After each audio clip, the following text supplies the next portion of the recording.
Wrestling is not a love story. It's a fairy tale for masochists. It's a comedy for people who criticize punchlines. It's a fantasy most can't understand, and it's a spectacle no one can deny. Lines are blurred. Heroes are villains. Budgets are cut. Business is business. But it can also be a land where dead men walk, where honor makes you elite, where demons run for office and rock bottom is a reason to rejoice. It's an escape. It's a reason to point the blame at anyone but yourself for 2 to 3 hours. It's an excuse to be a kid again, and nothing matters except the moment we are in. Wrestling is not a love story, it's much more. It's hope. And in a world surrounded in hate, greed, and violence, a world where closure may never come, we all know a place that has hot and cold hope on tap. For better or for worse.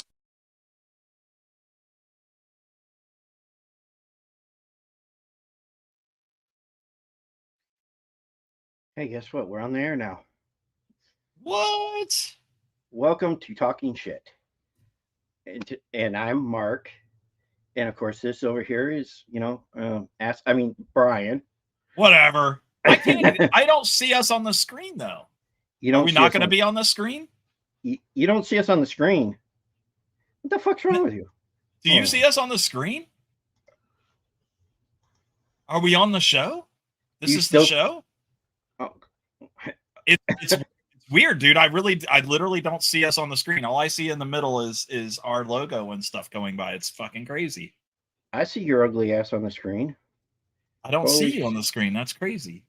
Hey, so welcome to the show, ladies and gentlemen. As you may have guessed, we are doing something a little bit different, a little bit special tonight. We are doing some WrestleMania picks, but we're not going to do these picks alone. Is that right, Mark? No, we're not.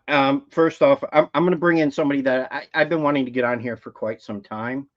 Okay. And that's Brett Man from Good Real Hunting. Me. Yes, I don't see you on the screen. This is. I can see you both. You can see us both. Yeah, I can see you both, and I think this. Okay, now I see you. They can see you all too. So. Okay, so maybe it's just my computer. I don't. Yeah, I'll leave it up to you. Whatever. It's all my fault. Next, it's all my fault. Next, I'm going to bring in somebody who has been on our show quite a bit. He thinks he's funny, but he thinks. Yeah. Okay, but we know. He's going by a different name today, but we know him as Bryce Tucker. He's going to be known as Bryce Lesnar. And hey, wait a minute. Wait a minute. Why? Let's find out why Bryce has decided to call himself Bryce Lesnar. Go ahead, Bryce. Yeah, Brian texted me earlier saying that he had all the good picks tonight. And I told him, I said, The Undertaker was once undefeated too until he ran into Bryce Lesnar. Ooh. And of course, our last one, he was a last minute choice. No, I'm joking, Glick. He calls himself the champ. We call him the chump. Here's Glick from Nonsensical Nonsense. That's it. That's all the intro I get. Yeah. So you're just going to disrespect the champ like that? I got this. Hold on. And hailing from somewhere in Ohio under a rock, the guy who calls himself the champ from Nonsensical Nonsense Podcast. You are now tuned in to the Glick Show. How was that? Was that? I'll drink to that. That's good. Hey. No. He's on our show, so we don't have to give him that big of a, I love the guy. I love the guy. So yeah. When you get to know these guys, Mark, these guys have become a part of the Talking Shttt family, and I mean, they are the ones that are helping Talking Shttt get to where we are today. So, guys, I want to thank you all the entire panel today for making us what we are today. And we're going to continue to grow, and we hope that you will help us do that and still be a part of this whatever we got going on here. Yeah. I'm sorry. Okay, first off, I'm sorry about how I'm going to start this off, but fuck you, Jeff. I agree. Fuck you, Jeff. Holy shit, we got like a lot of comments in here. Everybody calm down. We're going to get to watch. We're going to get to ask you all your picks as well. Yes, we'd like to, every time we put one up, we'd like to know your pick on who you pick. You never know. If we like you enough, we might actually send you a sticker. No, I'm joking. Mark's got all the stickers. I shouldn't have all the stickers. You should still have some. I was kidding. You don't. Yeah. Okay, so Mark, how did you want to start this off? This is okay. This show is that we did last year, and yes, I think I hosted it. So no, we both hosted it, jackass. I spent all day today, doing some stuff, and I'm going to put them up as the card that you sent me the other day, the 2 cards on how that they go. That's how I'm going to do it. Like our first match will be, it'll be Rhea Ripley versus Becky Lynch. All right, boys. Who do you want to start with there, Mark? We're going to go with the one that has not been on our show yet, and that's Brett. All right. So let's see here. This one I felt like was a little tough at first, but I think as the weeks were leading up to it, I kind of have this idea of what I believe what they're going to do with this particular feud. In order to get this feud really going, I'm actually going to pick Becky Lynch as the new women's world champion, because I think that Becky will win this at Mania, but I think Rhea Ripley's going to win the feud later on and win the belt back. But I feel like Rhea's, that's what she's been missing in her title feud, is or just in her title reign. It's just a really good feud, and I think Becky's finally the one to do it. And if you want to treat this seriously, Becky has to win at the grandest stage of them all. So you think that Rhea is going to be the chaser? Yeah, I think it would do her some good. Just lose the belt, see how she does after she loses the belt. And plus, Rhea's the future. And as they say, mommy's always on top, but not at WrestleMania this year. Okay. Now, does she win? Let me ask you. You got to answer this question, too. Does she win clean, or is there help? Oh, no. Definitely Becky's going to win clean, just because Dominic is going to be tied up with Family Matters in a tag team match. So I don't think No Judgment Day is going to get involved. Okay. No. Mark's frozen. Right. All right, champ. I'm gonna have to go with Lynch as well. There's been a lot going on with Judgment Day. I think we're on the verge of seeing the Judgment Day breakup, and Mommy's kind of the that pillar that's keeping them together, and that's going to be that final nail in that. And I'll kind of get into that later with one of the other matches. That's going to be kind of that final nail that causes all the problems with Judgment Day, and they start to fall apart. So I'm going Lynch. Okay, is that a clean win, or is there some interference? We'll talk. I think if anybody from Judgment Day interferes, it'll be JD, because he's the only one that seems to be free both nights. Yeah. But the man will handle him cleanly. Again, fuck you, Jeff. But yeah, I think JD will try to interfere. But Becky's she's the man for a reason, and she's gonna put him in his place and get that dub. Big time Bex. Yeah. All right, Bryce. I'm going the complete other way. I'm going with Rhea to stay on top at WrestleMania. The reason why I say that, there's 2 reasons. One, I don't know what WWE's new obsession is with long title reigns, but apparently, I don't know. But let me ask you, okay, before I go any further, do you guys like that or not? The new long title reigns that they got going now? They get boring. It's hard to put your talent over. Put your talent over. Yeah, I don't care for the part-time champions that are never around either. No, that Yeah. yeah. I think part-time should never win the title, but for me, I think Absolutely. that a long title reign works, but it all depends on how you book them. Like Gunther, I love that title reign, but like Rhea, I don't, because her booking was not good to make her title reign good. Right. I believe. Okay, so I'm going to go with Rhea here. I think Rhea will win here. I think they will continue a rivalry. I don't. I can see this being very much Becky playing a Sami Zayn type role. You know, a fighter that she goes in there and she gives her best shot. Gets that close, but she's not ultimately able to pull it off. I can see something like that. I can see Becky winning the title in the future. I think Rhea will win this time around. But I again, I can see her losing the title to Becky. Now, at the same time, I'm also biased too, because I'll be honest with you guys, me personally, I haven't been able to get behind Becky with this whole feud and everything. I just can't get behind the angle and everything. And which she's not the only one. I mean, there's a few others that I'll go over later in the card too. But I think Rhea's got it. I'm gonna go with Rhea here. Brian. Yeah, man. I am actually on this. Bryce, real quick. Clean win. You said. Yeah, she's gonna win clean. It's gonna be a Sami Zayn type fight. She's gonna give her best shot, and she's gonna be that close. But I think ultimately Rhea gets the W. I am actually on board with you as well. Here's the thing. I don't think Becky has to win this match. No, she's already established. She's already there. Rhea has top. It's going to be Becky chasing Rhea. Yeah. I don't even think that's going to happen. I think what you're going to see next, guys, is quite honestly, Rhea's going to tell Becky, look, you had your shot.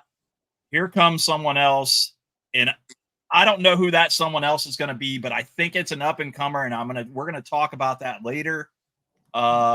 Who we think that is. Okay. Now I could see this actually happening.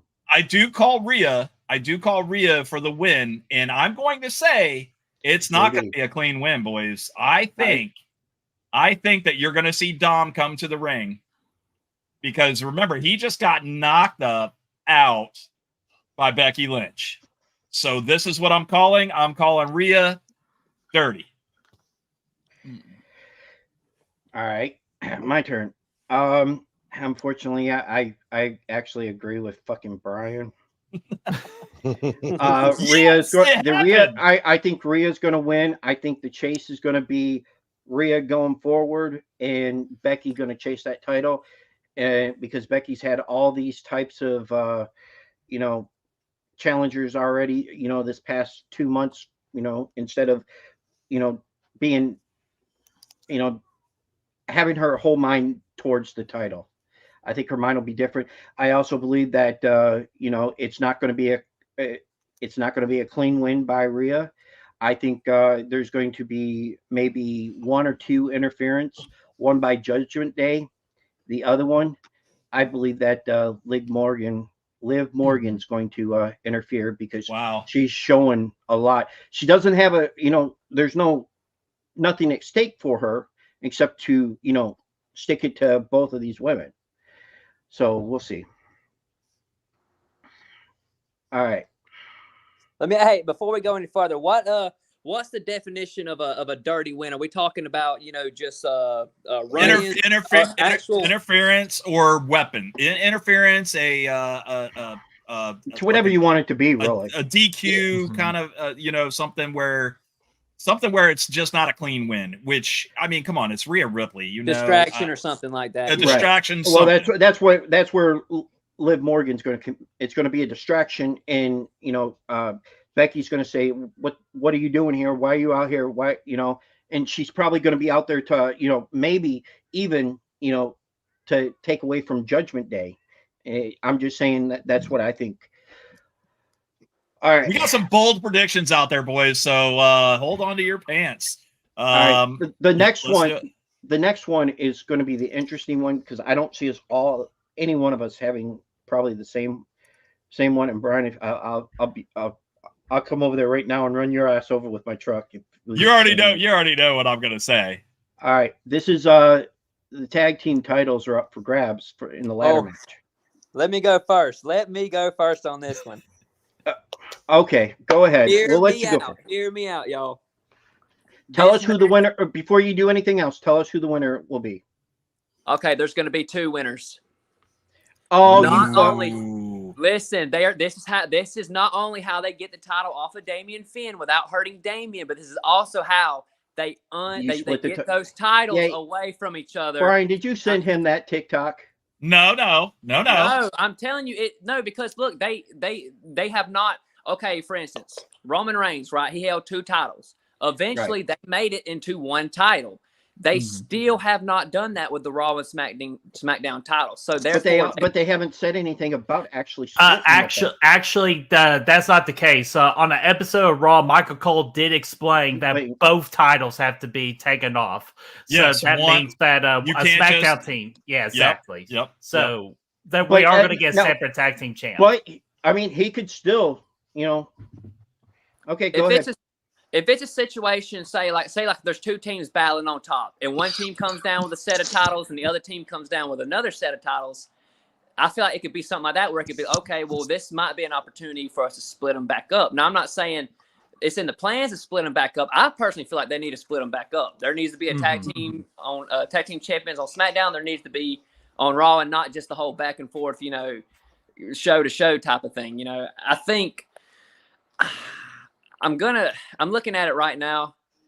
I'm gonna say I can see Miz and R-Truth winning the Raw. Isn't Miz and R-Truth on Raw? Yes. Yeah, I can see them winning the Raw tag titles. I'm gonna go. Man, it's tough. So you got Miz and Truth, right? For 1. Miz and Truth for 1. I'm gonna go on a limb here. I'm gonna say this is gonna be a little out of left field. I can see New Catch Republic winning the SmackDown tag team titles. Okay. And the only reason, but I think the main thing, I think the biggest thing that we can all agree on, I think this match was made so that Damian and Finn could lose those titles without hurting Damian in any way, shape, or form. If they lose the titles, I mean, that's not going to hurt him at all. That's not going to hurt his push. It's not going to hurt his momentum. Okay. There's 12 people in the match. All right. Yeah. Now, let's say that doesn't happen. Right. You have to pick 1. No. He's made his pick. That's it. Okay, that's his pick. Okay, that's his pick. You get a pick. That pick only it'll be happens. Miz and R-Truth. If it's only 1, it'll be Miz and R-Truth. Okay. But I feel like this. I'm not saying they're going to unify them, but I feel like if they were, this is the perfect opportunity to do so. Okay, that's all I'm saying. Right. Where are we going to next? Let's go to Brett. Let's go to Brett on this one. It's kind of like I said that the Raw announce team did say that both of the titles have to be taken down in order for the match to be completed. So kind of like what Bryce has been saying, this is the ultimate time. Like, this is your moment to split up the Raw and SmackDown tag team titles. Plus, they need to have been doing this for a very long time. So if I'm going to guess 2 teams, that the Raw tag team titles, which I'm actually going to call them right now the World Tag Team titles. I bet you they'll rename them. That's going to go to the awesome truth of the Miz and R-Truth. I think the Miz or the R-Truth finally conquers his fear of ladders, and he will grab the titles. I think he'll be the one to do and get his WrestleMania moment because, man, I felt bad for him when he went to Austria instead of Australia, man. Like, I feel bad for him. So he needs to win. We both know. Oh, I know. That was funny. It was the greatest thing. What he say? What he said that one time? He was scared of ladders. He had arachnophobia. Yeah, arachnophobia. Yeah. Oh man, I also remember the one time he challenged the Advocate Paul Heyman. But regardless, though, I think. Come on, the Royal Rumble. Look, he went into the. He became he entered number 5 or something like that. The Women's Royal Rumble. What did he say? He got out there, and he was, "Where the men at? Where's the men at?" When that was so funny when we were there. When he came out, that stadium, man, you could just hear the laughter. People thought it was just that was a pop, boy. It was a great pop. Yeah. And imagine 70,000 people doing it in Philly. So yeah, it's funny because anywhere else that would have had, any other wrestler could have did that, and people would have been like, "What's going on?" But when R-Truth does something like that, you already know, like, "Oh yeah, he's back R-Truthing again." No, exactly. And for the SmackDown titles, which I'm just going to call them the WWE Tag Team Champions because that's apparently what SmackDown is doing. I'm actually, we had the discussion, the last pick with Rhea and Becky to have a chasing team. I think that's going to be Pete Dunne and Tyler Bate. They're going to be the chasing team. So I'm actually going to go with a wild pick. I'm going to go with Austin Theory and Grayson Waller winning the SmackDown Tag Team titles because I could just see them being a good heel tag team that with a roster on SmackDown full of face tag teams. Okay. Yeah. I like that one. Who's up? Oh, the champ. The champ's up. Well, again, I much like Bryce said and Brett, I felt like that this was going to be the time where they finally split the championships up.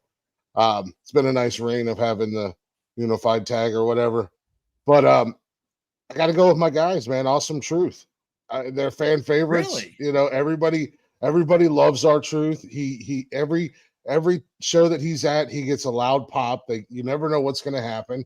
Again, this is his WrestleMania moment. He's finally going to climb that ladder and do something big. Him and Truth him and Miz have a history together as it is. They're a fun tag team to watch, and I think they're going to take it. But like Brett said, I thought I was picking the wild card here because SmackDown. I'm going A-Town and Waller all day long. I love those guys. I know you're not supposed to like them, but man, they are great bad guys, and they are great together. So. I think that's like I said, the hammer's coming down on Judgment Day. There's a lot of things going on there, and losing titles is going to be that final nail in the coffin where there's going to be the infeuding and everything else. And I got to agree, Damien's not going to lose his push. He's going to keep moving right along. Especially what he said on Raw too about like it's going to be an individual WrestleMania. And that is kind of like raising an eyebrow, which I might save for later. Guys, I got to go back. I got to go back real quick before we move forward. Bryce, we talked about Ms. Truth and then CK Republic. Let me ask you, was that clean, dirty? How are we thinking this is going to... This one will not be... You don't think that there's any... You don't think that there's anything coming? No, this is going to be such a wild match, and it's going to be. They don't need anything. Okay, boys. Okay, everybody, calm down. Too much coffee. I mean, quite honestly, anytime you see a ladder match, especially with tag teams, I think that it was. They never have that. I can personally so if I would book it, the way I would book it, have the two teams up fighting for the titles. Have one team come down with one. Have one team come down with the other, and. Because I mean, if like a team goes up and let's just say Awesome Truth, let's say they get to the top of the ladder and they pull down the Raw titles, then it's like okay, but the SmackDown titles are still up there, and then it becomes like okay, now you know what it is. I feel like it would be more of a surprise for people if there was that doubt, like what are we going to do now? What are we going to do now? And then someone comes out or later on and says, okay, we'll just split the titles. I feel like I feel like it's going to be a situation where it's going to have. I don't know any other situation where it's not, two teams fighting and maybe one coming down with one coming down with the other. Yeah, I'm not sure how they'll do it, but I don't think it'll be dirty. The only way that you could keep them together is like say one team is on the ladder at the same time. One guy grabs the Raw, and the other guy grabs the SmackDown, and that's the only way to keep them together. But because it's not 4 belts. It's not all 4 belts have to come down at the same time, right? It's one and one, correct? Is that right? Yeah. But both titles have to come down. Correct. Yeah, and another thing too, like I said, it is the fact that both are up there, not just one set. Both sets are up there. There's 4 titles up there, so then you really. There's just so much pointing to the fact of like the superstition of like, they're going to break them up now. Like these titles are going to be on different brands again. Yeah. Well, I don't think it's going to be a shocker too. Cause again, like that's what the announce team said that both of them have to come down. If they didn't say that, then that would have been a great shock value. So I was actually quite disappointed the announce team actually saying that. So like that kind of ruins the surprise. Plus, with this being a ladder match, it's basically an anything goes as it is. So exactly. You don't need interference, and you got 12 guys here. This is going to be a wild match. There's going to be action and happen everywhere. Don't take away from what these 12 guys are going to do by throwing a Dom into the mix, or Sheamus or something like that, or a Big E return. Hey, don't blemish a Big E return by taking away from how great this match could be, or take away from his return or something like that. Just let the guys do their thing, and take the belts and separate them, and let's get it back to normalcy. Yeah. All right. Well, Brian, why don't you go ahead, Mark? I'm gonna let you go first, because I'm gonna shock the world. I had to add something to it, because I actually do believe they have been wanting to split the titles up for a while. But my first pick is DIY. Woo! Okay. Regeneration X. Yeah. Regeneration X. And of course, you sorry SOBs, you guys picked my second one, and that's Waller and his wannabe tag team partner. I like Waller. I like Waller. I like Waller. I think he's awesome. He was awesome when I watched him at NXT, when he stole a shirt from a girl and didn't want to give it up, and that's when what the hell's her name? Hell, I can't remember her name right now. Came out and beat him up and gave the girl back her shirt and stuff, and it was fucking awesome. But Waller is, I think he's going to be somebody to reckon in the future. I think he's going to be awesome. I don't like Theory, but I think putting the titles on them would be great, and it goes along with heel versus good. The opposite of what they do, so it would be perfect. I was not. All the rest of them. I understand that the Miz and R-Truth were, they're big right now, but I really just don't think that. I think they're going to chase it. The new catch Republican. I think that or Republic. I think that they're still too new. I don't think that they should have the titles on them. And Judgment Day. Well, we all seen that coming.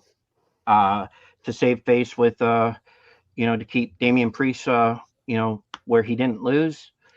We'll save up for my pick later. All right, so you got DIY and then Theory and Waller. Yep. Theory needs to be thanking Waller every time he sees him, because Waller is keeping that man relevant right now. Oh, come on. It was funny watching them in Australia when, they beat up Theory, and Waller was like this, Yeah. And it was funny. I think Mark cheated off of my script. Fuck you. I absolutely had DIY. And here's why I picked DIY. Triple H is a huge fan of one Ciampa, right? Mm-hmm.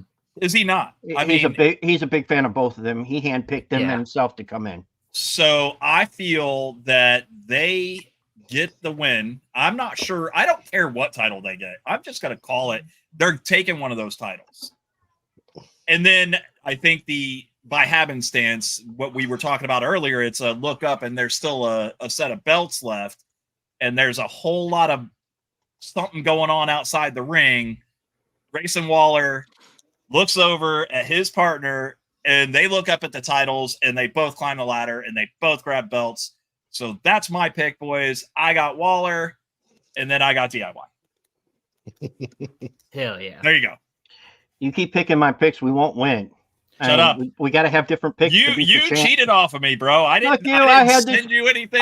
Shut your mouth. Fucker, I had this thing written out a week ago. The only one that I had to fix was, in case sure. I mean, I would pick DIY over any of these guys anyways to have the title. But that's I love R-Truth, and I watch him on TikTok, and he does his battle rap stuff with himself. He's fantastic. But I don't think that they designed him to be any kind of champion. I'm sorry. He's Yeah, a but here's, I was 54-time actually thinking about this. Has 54-time R-Truth 24/7 champ, just so you know. 7-Eleven? But no, oh man, but I actually thought about this too. And this is again why I'm picking R-Truth to win. Has he ever won at WrestleMania? And I think it's finally time I he don't paid know his the answer to due. that. I don't think he has. He I don't lost think at he has. 26. And stuff. And I just think it's finally time just to get him a win at WrestleMania. This is the best match to do it. Was he was he in any WrestleManias during the Attitude Era? Sorry, I didn't mean to cut you No, off. well, yes. He was the Road Dogg. He was with the Road Dogg for a little Yeah, he was while. with Road Dogg. Right. Did they Quit. win at WrestleMania? Yeah, he was. Yeah, but he didn't wrestle though. Uh-huh. The only title that I believe that R-Truth has carried is the U.S. title. I don't think he's had any other title. 24/7 championship. Oh, he's been tag team champion too. With right. Kofi Yes, Kingston. you are correct. You are correct. But he hasn't held the Intercontinental. He hasn't held. Well, nobody's held the world title in like forever. Oh my god! I'm already imagining R-Truth winning the Money in the Bank ladder match, so they could give him a quick world title win. Do y'all think R-Truth should have won that title against Cena back in 2012? Whenever he was real hot, he was real hot. See, that's hard to say. Mm-hmm. I mean, in one hand, you say yes because he's not going to elevate it, but he can make it a different title reign than anybody else. But in the other hand, you're like, no, because he's not on that level. And it was a B-level pay-per-view too, so I don't think they were going to make a big thing on B-level pay-per-view. Or in my opinion, come on, they C-level, have. C-level. I mean, they have done it before, but yeah. If there's one thing I'll never forget from that feud, it was that episode of Raw where he beat up John Cena and then asked the fan for a cigarette and blew the cigarette smoke into space. I remember thinking to myself, like, are they going to allow this on TV? But the whole time, you could hear a woman in the background screaming the whole time, think of the children, think of the children. Yeah, fuck the children. Like, oh my God. Boys, who was the tag champion with Truth? Who was that? Kofi Kingston was 1 year. Yes. And then I think they also Truth actually won the titles with each other before. I was going to say, I thought Miz and Truth won the title together at one point. Wasn't that was Truth? Was it Truth and Morrison in the tag team one time? No, Morrison and Miz were. I know Morrison and Miz were. The old dirt sheet. All right, boys, listen, we're getting out of line here. We need to get back on track. We are 33 minutes into this. We've only talked about 2 freaking matches. Yeah, Mark, this one will be an easy one. Oh, is it though? Yes. All right, who's up first? Actually, I'm going to go first this time. Okay, fine. I'm picking Dominic and Santos. Okay. And I think that, I think it's going to be not clean. It's going to have a lot of interference by both factions. And I think that all said and done, Dom gets his victory over his father. Mm-hmm. How about the champ? Go ahead, champ. I got to go with my guy, Ray, man. I think Dragon Lee is hot. I think this is going to be a part of a big push with him joining the LWO. And sorry, I don't think Dom will be anything more than a mid-carder, at least while Ray's still around. And never been a big fan of Santos, but I like Dragon Lee. I like what he's got. And I think this is going to be the beginning of a very big push for him. And it's going to come off of Ray. Clean? No, absolutely not. The LWO is definitely going to get involved. Santos's faction is going to get involved. Somebody's getting an apple spit in their face. Yeah. There will be an apple. $20 if there's an apple that comes out. You're paying the $20 then. No, it's out of your pocket, bud. Bryce, let's hear it, buddy. I'm going to go with the heels here. I'm going to go with Dom and Santos on the one condition. Ray got the victory over his son last year. I think this is it. Now it's time for Dom to get it. And like Click was saying, you think like I can see Dom, like I'll never see Dom as a main eventer. I don't know. I mean, I'm not saying he can't become that. I'm not saying that. I'm just saying, he's still got, he's still young. He's got some years to learn and to get in and figure it out. However, I think, obviously, the company is obviously going to try and make him a bigger star and try to push him out there. And with Ray getting the victory over him last year, this is key for his revenge. This is his revenge match. And but like you said, it'll be dirty. Both factions will be out there. It's going to be a brawl, but I think the heels will get over in this one. I think Dragon, like you were saying, Dragon Lee's got a hell of a push. I think he's going to continue to get his push. I can see not only that, I'll go even further. I'll even go as far as to say I see Dom pinning Ray in this match to win. That's what I said. Dom. So the only thing I have to ask about that, because I know two of you guys have already picked Santos and Dom, and they're going to say that Dom's going to get his revenge. So they're going to continue this feud between Ray and Dom because you're going to tie them up. You got to have that rubber match. Okay, well, this match was talked about as a singles match between Ray and Dominic, and it was going to be hair versus mask. But because Ray got hurt and is starting to just come back, they had to change it around to a tag match. Mm-hmm. Brett, you're up, buddy.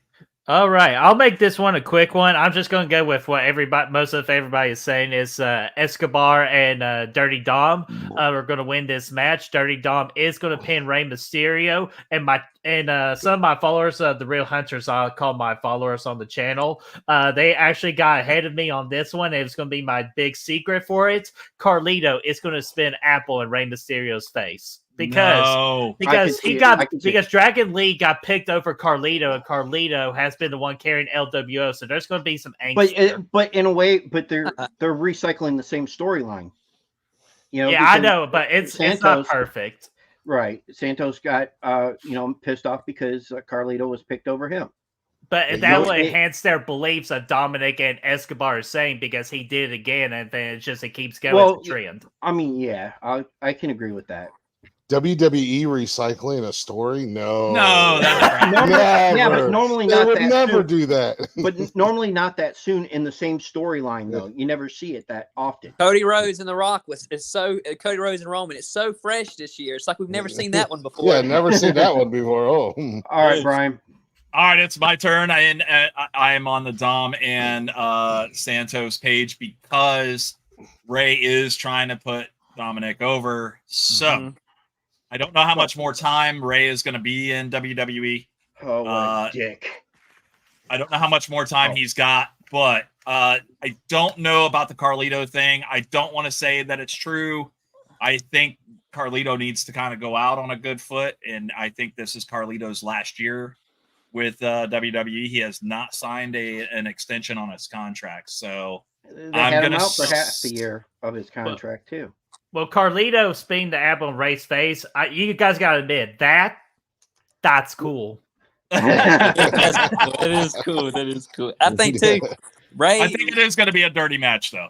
Ray and Ray too. Obviously Dragon Lee would be, it's a tag team match. Dragon Lee would get the momentum, but what would Ray need that for at this point? Ray doesn't.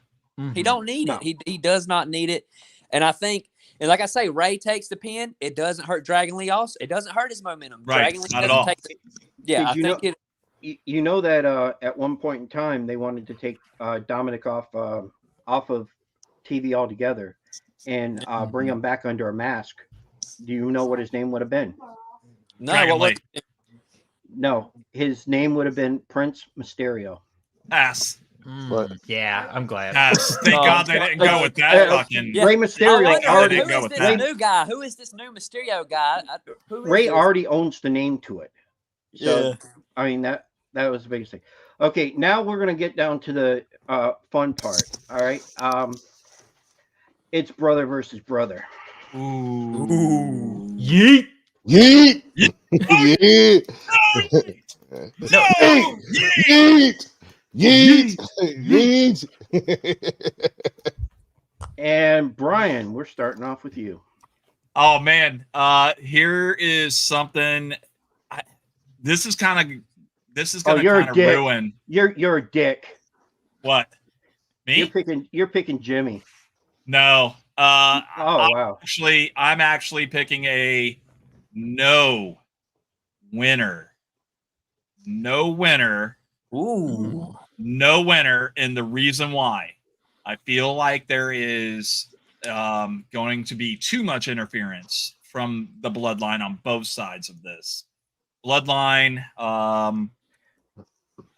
comes in. I feel like this story with the Usos is going to bring these two brothers back together, along with a new introduction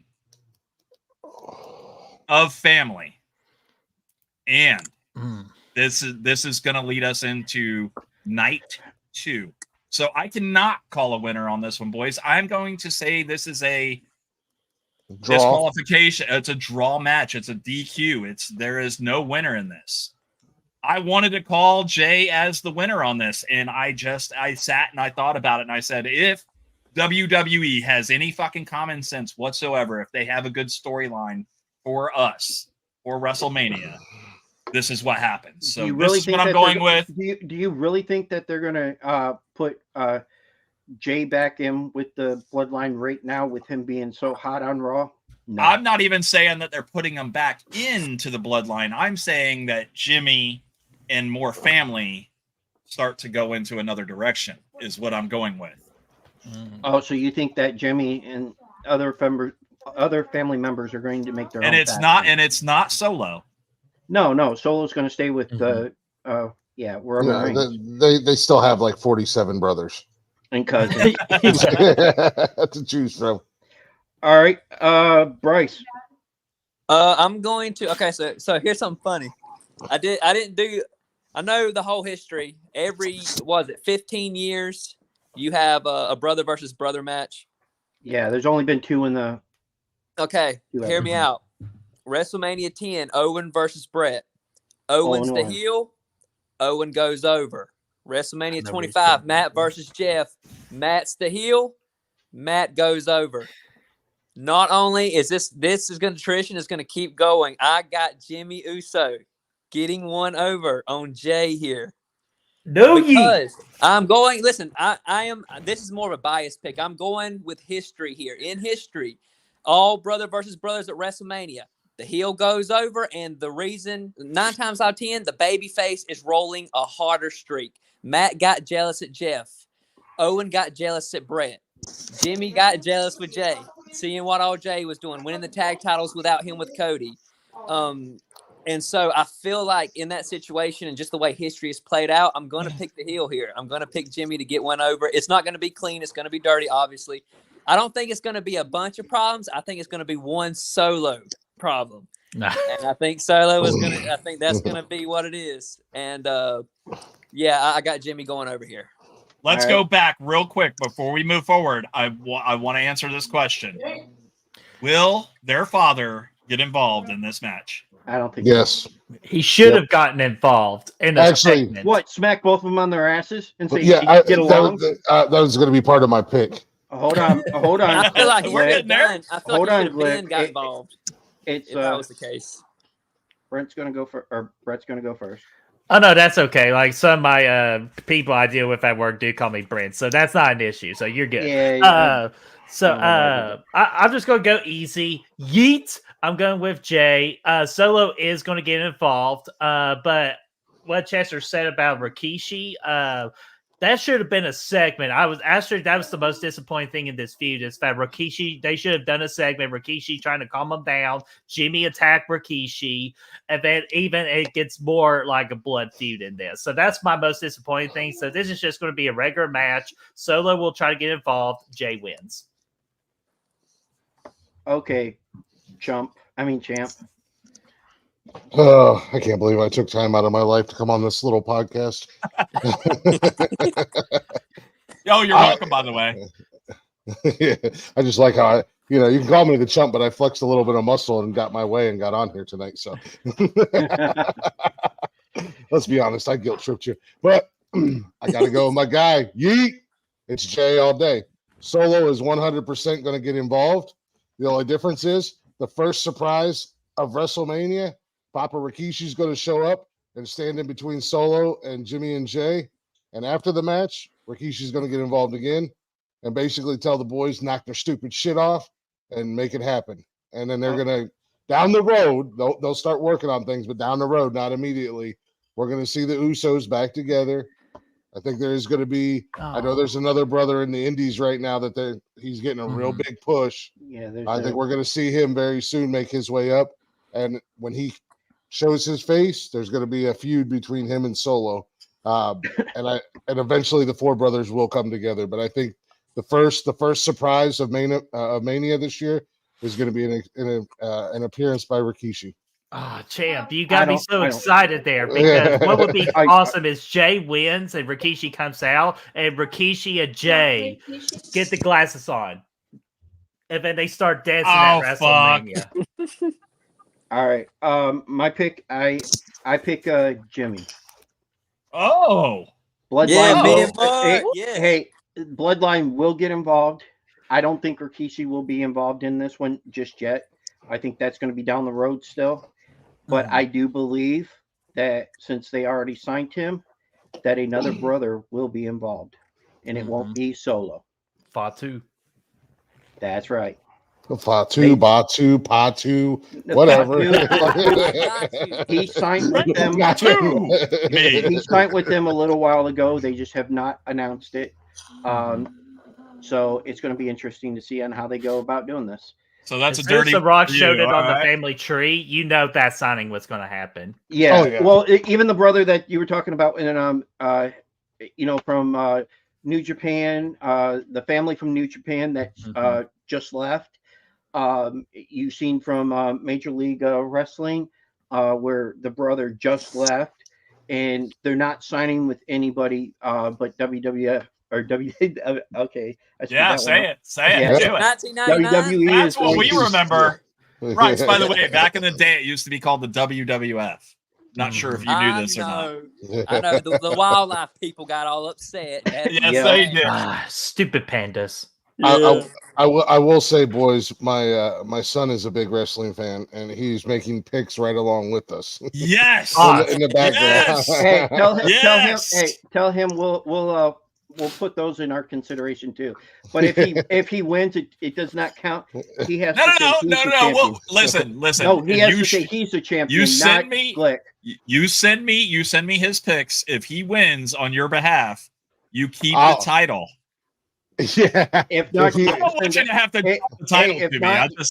If not, you have to put what on your title?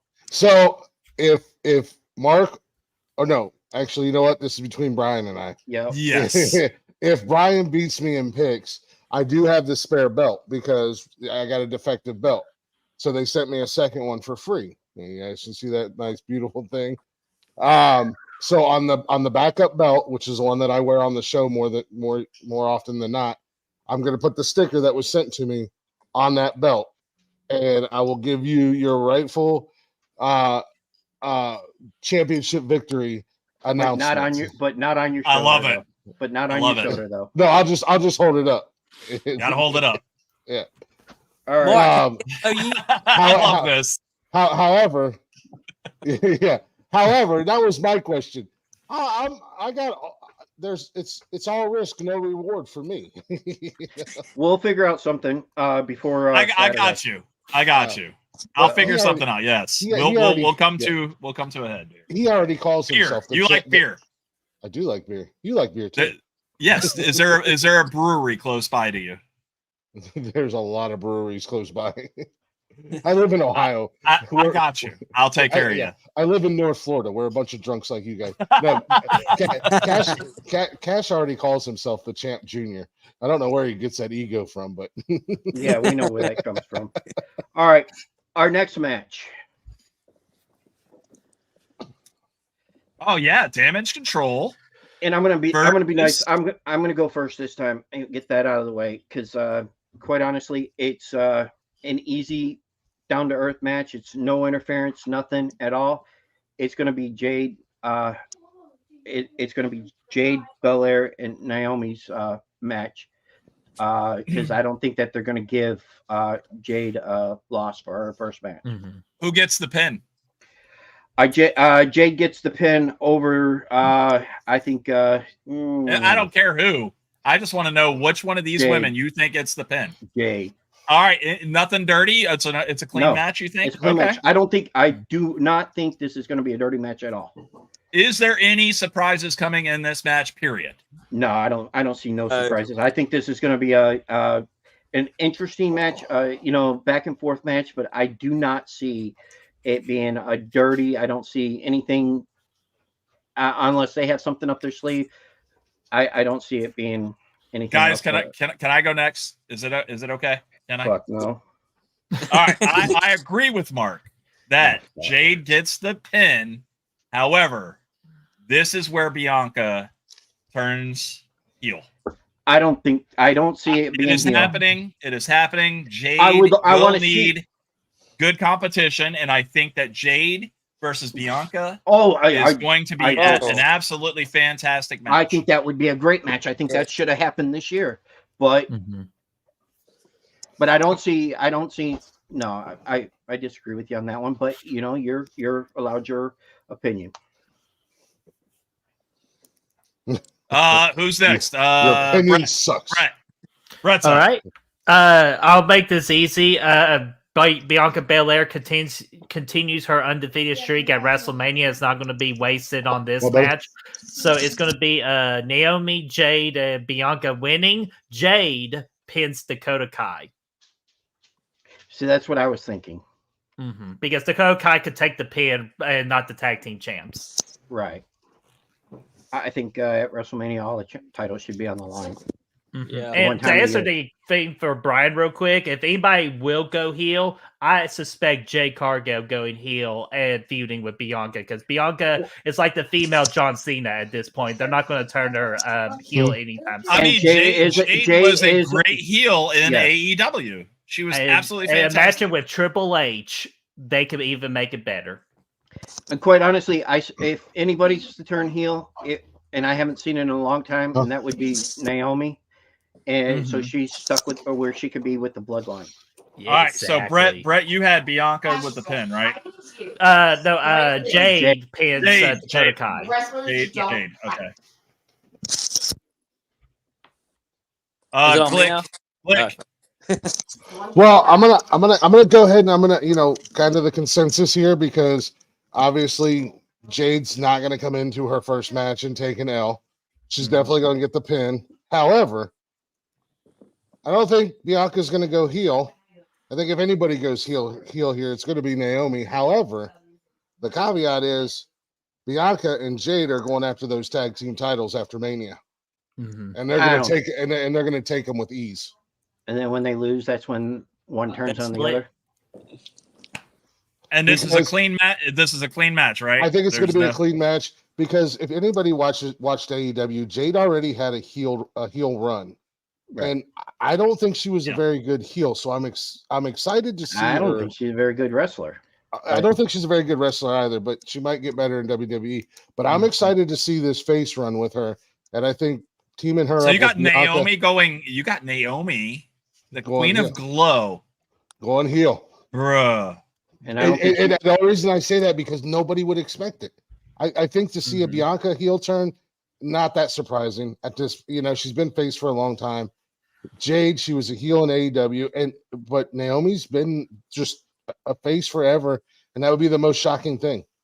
Okay, and especially if she went the Bloodline route. I think if Bloodline wants to stay fresh, they're going to have to eventually add a female to it, and why not Naomi? But yeah, I think at the end of the day, that sets up a feud between the Kabuki Warriors there, and Jade and Bianca take it easily from them and embarrass them. What you got, Bryce? Yeah, I'm going with everybody else here. I think Jade is going to get the pin. I can see a situation. Watch this match be a situation where it'll either be one or the other. I thought he got his internet fixed. Oh yeah, he's over at the McDonald's again. Come on, Bryce. Come on, Bryce. Am I back? We lost you. You're back. You're back. Can y'all hear me? You're back. Your picks don't matter, Bryce. Come on. Bring it. Bring it. And that's the bottom line, because Glick said so. Can y'all hear me? I can't hear y'all. I can hear you. Yes. Okay, so y'all can hear me. I can't hear y'all. Okay. So even though I can't hear myself, I'm gonna go ahead and give y'all my opinion real quick, and then I'll figure this out. But I got Jade going over. Jade, like I said earlier, Jade's gonna be in a situation where she'll probably be like on the ropes or outside the ring most of the match, or on the apron, whatever. I think it'll be a situation where someone gets beat down, they finally get the tag in on her, she goes in and she just destroys everybody and then takes the win. And I think that's how that's going to work. I think she's going to come in, plow through them, get the win. As far as anybody turning heel, I don't know which one will yet. I've been kind of following that too. I don't think it'll happen at WrestleMania, though. If there is a heel turn, it'll probably be later down the road, whichever one it is, or if there even is one. But I don't think it'll happen at WrestleMania. And let me back out of here real quick and see if I can't figure this out while y'all go on with that. All right. So, did he call a heel turn? I missed it. No heel not turn. at Mania. No heel turn. No turn. I don't see all these matches having heel turns. Yeah, I don't see a heel turn at Mania. I think it'll Listen, be down the road. I gotta get a win somewhere. Yeah, I don't think there'll be a heel turn at Mania. It'll be down the road, not too far after Mania. All right. Let's do this. While he's working on that, let's take a 3 to 5 minute break. Let me introduce you guys to, if you have not heard it yet, the intro music for WrestleMania 40. Are you guys ready? Do you have anything to say before I let you go off the screen? Go. We're coming back. Guys, we're coming back. Ready for the guys to win. all Play get it. ready. Play it. Get ready to juice up your stuff here. Yeah. Oh my God, Brian! we just should play we the should have goddamn waited music. until after the first day. No. I got to pee. I know other Oh. people have to pee. I'm not the only person. Okay, go. Come on. Damn. All right, here we go, boys.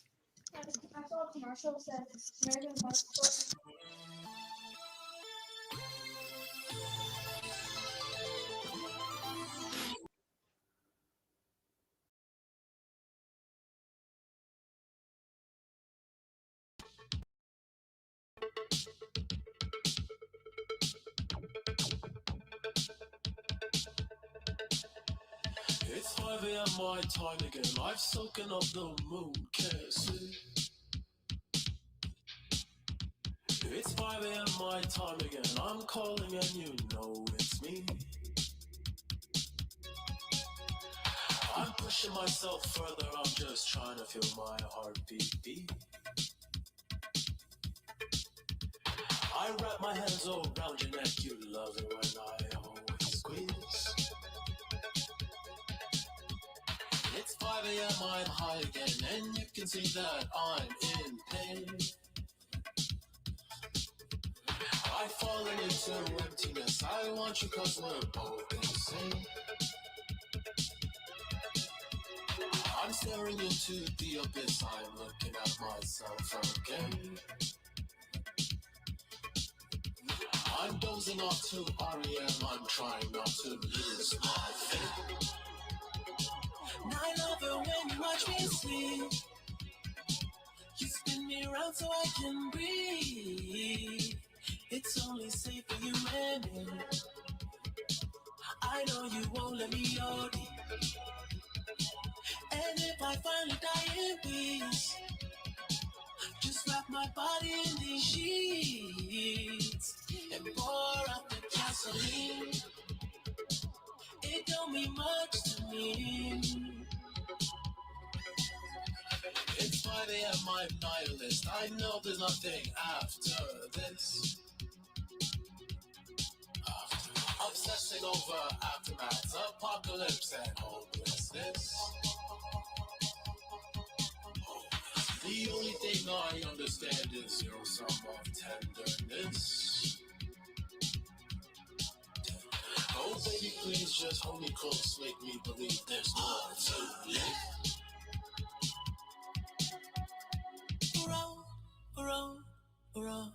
Around we go. In this game called life, we are nothing.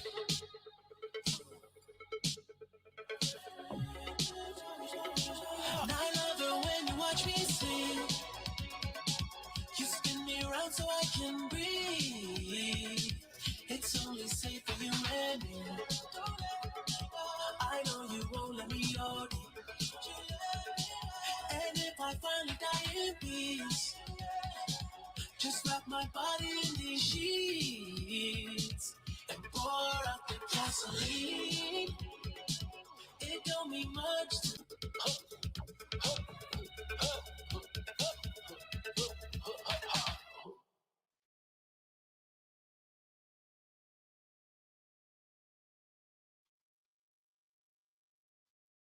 I'm just trying to figure out how to end it.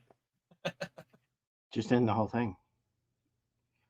Next time, if you want a song, just tell me, and I can download it so we could just do it that way. Oh, it's all good. I actually learned how to do that shit finally. Let's get everybody back on the stage. See, now it's not working the way we wanted it to. Oh, darn it. Oh, I can change it, but Okay. but that's fine. You can see us now. Yeah, I can hear y'all and everything now. Perfect. My brother called me, and I guess it must have muted the mic or something because I couldn't hear y'all, but I knew y'all could. Y'all was able to hear me and hear me. Yeah, that's exactly what it does. So that's normal. Okay, yeah, I figured that's what it was. But like I was saying earlier, yeah, I think Jade's going to be outside the match to the very end. She'll come in, destroy everybody, and that'll be that. Okay. All right, listen, my wife is not feeling great, so if we don't move this along, I'm going to leave a little bit sooner than I want to. But let's get on to the stuff here. What do we got, Mark? Sorry. Yes. Who's up? Who you want to put up there? We're going to start with actually you. Me? Yeah. Okay, fine. Here's what I got. I got Sammy winning this match. And the reason Sammy wins is because he's been training super hard. I mean, we were all watching the little promo videos and everything. However, I don't think Damian Priest cashes in on a bigger champion other than Sami Zayn. So I'm going to call Sami Zayn for the win with a cash in. Ooh. That's why I know. Listen, I got to think outside the box. Yeah. Okay. Well, I'll let you think that then. All right, Brett. All right. I'm going to go simple here. The new Intercontinental Champion is going to be Rocky Balboa. Oh, okay. Because that's pretty much what they did with Sami Zayn in his promo. It's easily Rocky 3. He goes, "I'm afraid." Man, but no, it's going to be Sami Zayn. Gunther's had a great title run. It's time to put Gunther in the main event. I think so. Yeah. Yeah. Glick. Oh, clean. Oh, clean. Glick, your turn. Glick, we can't hear you. Sorry. I was talking to my son. Sammy's moment. He's the underdog. And sorry, I don't know why Gunther got the push that he's had. I don't know why he's had the title for as long as he had. He's terrible. He lost a lot of weight, bud. That's why. He's terrible. He's just a big dumb grunt that has 4 moves at best, and I'm over it. Move along. You're not Brock Lesnar. Move along. Clean or dirty? It'll be clean. This match should have been Gunther and Brock Lesnar. Just remember that. Yeah. Bryce? Yeah, I'm actually gonna go a little different here. So I agree with everything he just said. Gunther is definitely made up of about 4 moves. It's chops. He's got that power bomb. He's got that top rope. What do you call it? Splash, and the big boot every now and again. That's about it. But I'm gonna go different. I'm gonna say Gunther retains here. I don't see Sammy going over here. I think if they're gonna make Gunther, the superstar they want to make him, not saying they're going to, but if they want to, I feel like he's gonna have to lose his title to something more, more than that. You know what I mean? If that makes sense. I like the whole thing of Sammy being the ultimate underdog, like you said, Rocky 3 type of mentality and feel to it. I don't see Sammy getting over here though. I think Gunther will get it. Although I will say I'm with everybody. I'm probably the number one guy who's tired of seeing Gunther as Intercontinental Champion. But I don't think he loses it here. Do you know who? Wait, did you fall down and bump your? I think before we get to that, hold on. Myself, I think that Sammy wins, but it's going to be with a little bit of help from one person. Yeah, we already know who that is. Yeah, they say shoot. Thank you. That's my pick. I think that's how it's gonna. I really do. I think he's gonna, because he's got something with Gunther, and it's one of those things. So I think that might be a possibility of a interference, and not totally an interference, but come out and be like, "Yo, I'm here," and he gets off his game, and that's where Sammy takes. Get up, you son of a bitch! There you go. He's Mickey in this story.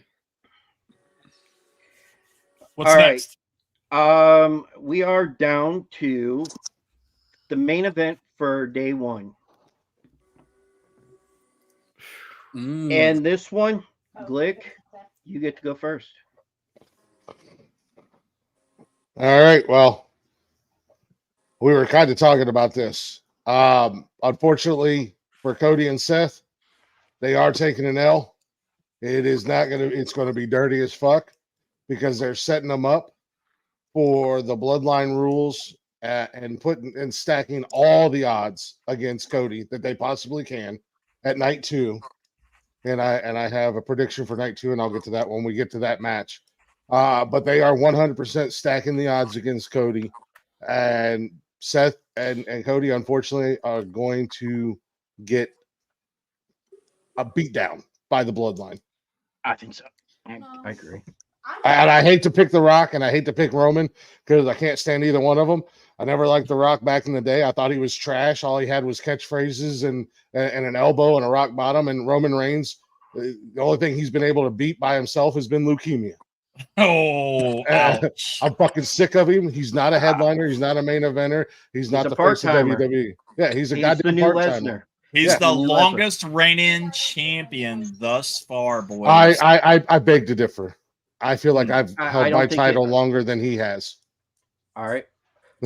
So, Brett? Sorry, I got dressed for the occasion real quick. Uh-oh. The final Bert is here. So let me go ahead and tell you to quit running your mouth. Because who the hell am I kidding? I'm a Cody crybaby. Cody crybaby. So look at you now, Rock. You're going to be crying when Mama Rhodes slaps the taste out of you. And Cody Rhodes and Seth Rollins is going to win. But I think this is going to be the time where, like, Jey Uso, the Bloodline, everybody gets involved in this match. Because this is the belief of me. I think Cody Rhodes has to be the guy, the new face of the WWE. He needs to win to earn that the cleanest way possible. The way to do that, win this tag team match, have your one-on-one clean win against Roman Reigns so you can transition into that face of the company without needing assistance. So Cody Rhodes and Seth Rollins will win this match. Bryce?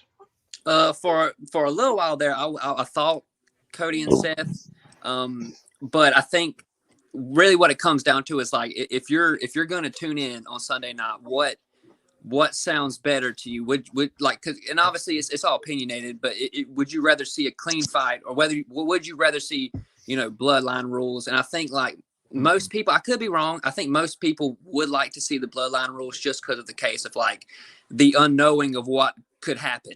We've seen the bloodline rules before. Yeah, it's always bloodline rules, and we saw it on Monday too. But we've seen bloodline rules, yes. But all these people that Roman, Rock, and all of them have been stepping over and beating up and everything, they're all going to click together. Bloodline rules, I got a feeling the bloodline's going to come out there. Next thing you know, here comes a whole bunch of Cody's friends. Here comes a whole bunch of people that the Rock and Roman have stepped over. More so Roman in the bloodline, but being as the Rock's only been here for a little second, but I feel like it's going to be bloodline rules. I feel like that would draw more. I feel like people would want to see that more.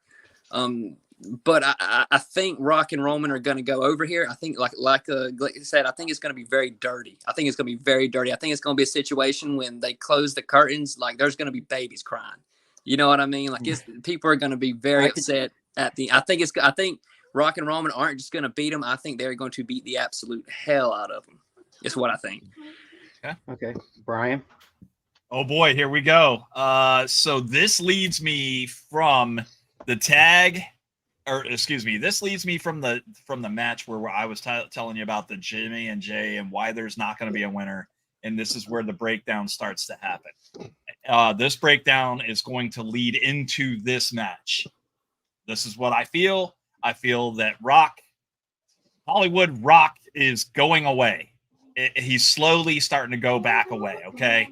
He's going to realize that Roman is trash, just like everybody else has realized that Roman is trash. So I think that this match will be Cody and Seth with the outside interference of the bloodline, which causes the distractions from Jimmy, Jay, Solo, and more family. And this is going to lead us into night 2, which is where my prediction for that match has me here, where I'm like, this is how they have to get there. If they have good writing, I think this is what you have to do. Rock is not a full-time wrestler. There's no reason for The Rock to be a heel for the entire time that he's there. Do you guys not agree with that? I mean, we love him when he's a face, and yes, he has a catchphrase, an elbow, and a rock bottom. I think keeping him in the heel. We all know he's not going to be around much longer after WrestleMania. He's got a movie to do. Keeping him a heel and leaving him as a heel for this run is perfectly fine. It rolls into the family ties, into the bloodline. You know, if you go back, the family's been screwed over by Vince. You know, this is their time to shine. Rock is in control of everything. That's why his dumbass daughter's the GM of NXT. She can't wrestle anyway. So yeah, she can't wrestle. She's not good on the mic. She's just fucking terrible. And that's thank you, TKO. We appreciate you for that. But yeah, I think this will be a full on heel run for The Rock. At the end of the day, I agree. Mark, what do you got? Because I got Roman and Rock winning it because of the bloodline rule. That stipulation stood out the most out of all of it. If you win, you don't get the bloodline. If you lose, you get the bloodline rules. Okay, so that tells me right there. I think it's going to be The Rock and Roman. Plus, it would make the championship more title a little bit more interesting instead of but it can be other ways. But I think that right now, I think that's the way it's going to go. Do I see a heel turn or do I see a turn on either side? I don't think on night 1. I don't on that part. Okay, so before we go any further, do you guys think that it would have been a little better if Seth had a little, something in this as well, something at stake, because Cody's got all this at stake, but Seth doesn't have anything at stake. Actually, Seth, he put his nose into it. I think that if anybody was to turn in the match, I think it would be Seth because he's pissed off that Cody did not pick him for the main event. I can see Drew costing them the match. I can see Drew coming out there. I could see that too, but I think that it's going to be chaos during this match. I think the bloodline will be involved in a lot of it. I think even Jay will be involved. I think McIntyre will be involved. I think, but it's not going to be a clean match. But it's going to be what it is. All right. Here's the thing, guys. A lot of people have been talking about this. Real quick. Gonna play it. Got to.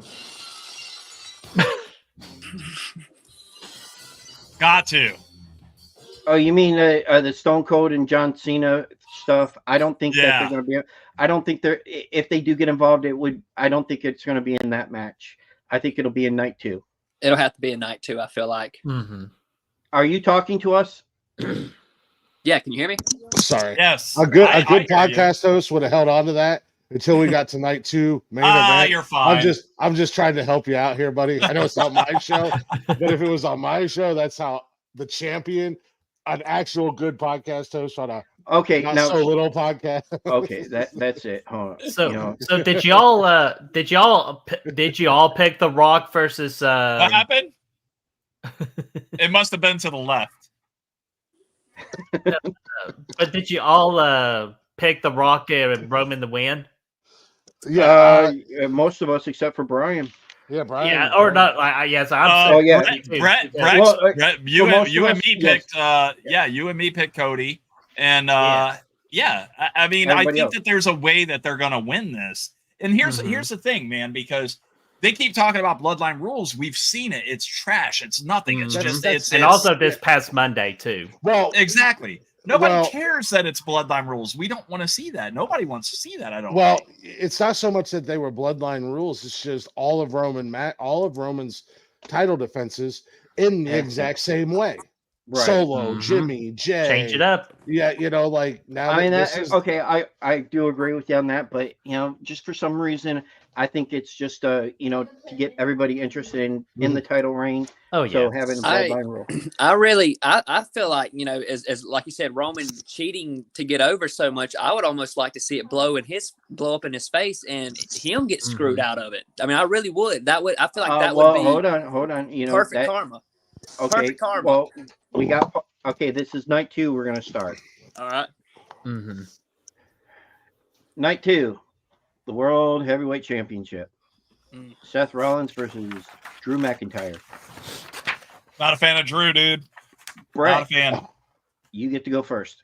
All right. And this is where I disagree. I think Drew McIntyre's doing some of his best work ever since they brought him back. I think this is the best Drew we've gotten, and it's all because of CM Punk. He gave him that rejuvenation of his career. And you know what? We forgot one thing about Drew McIntyre. I feel like most people have. Drew McIntyre carried the Kova era of WWE on his back. 100%. He did not get that recognition in front of the fans winning the championship with all of his hard work involved. I think this is the proper and appropriate way to finally give it to him, and I think Drew McIntyre wins. I thought about Damian Priest winning Money in the Bank and doing it on Drew, but I think that's a disservice to Drew. I don't think that's going to happen. I think Drew McIntyre walks out World Heavyweight Champion because I think CM Punk does get involved accidentally, costing Seth Rollins to lose.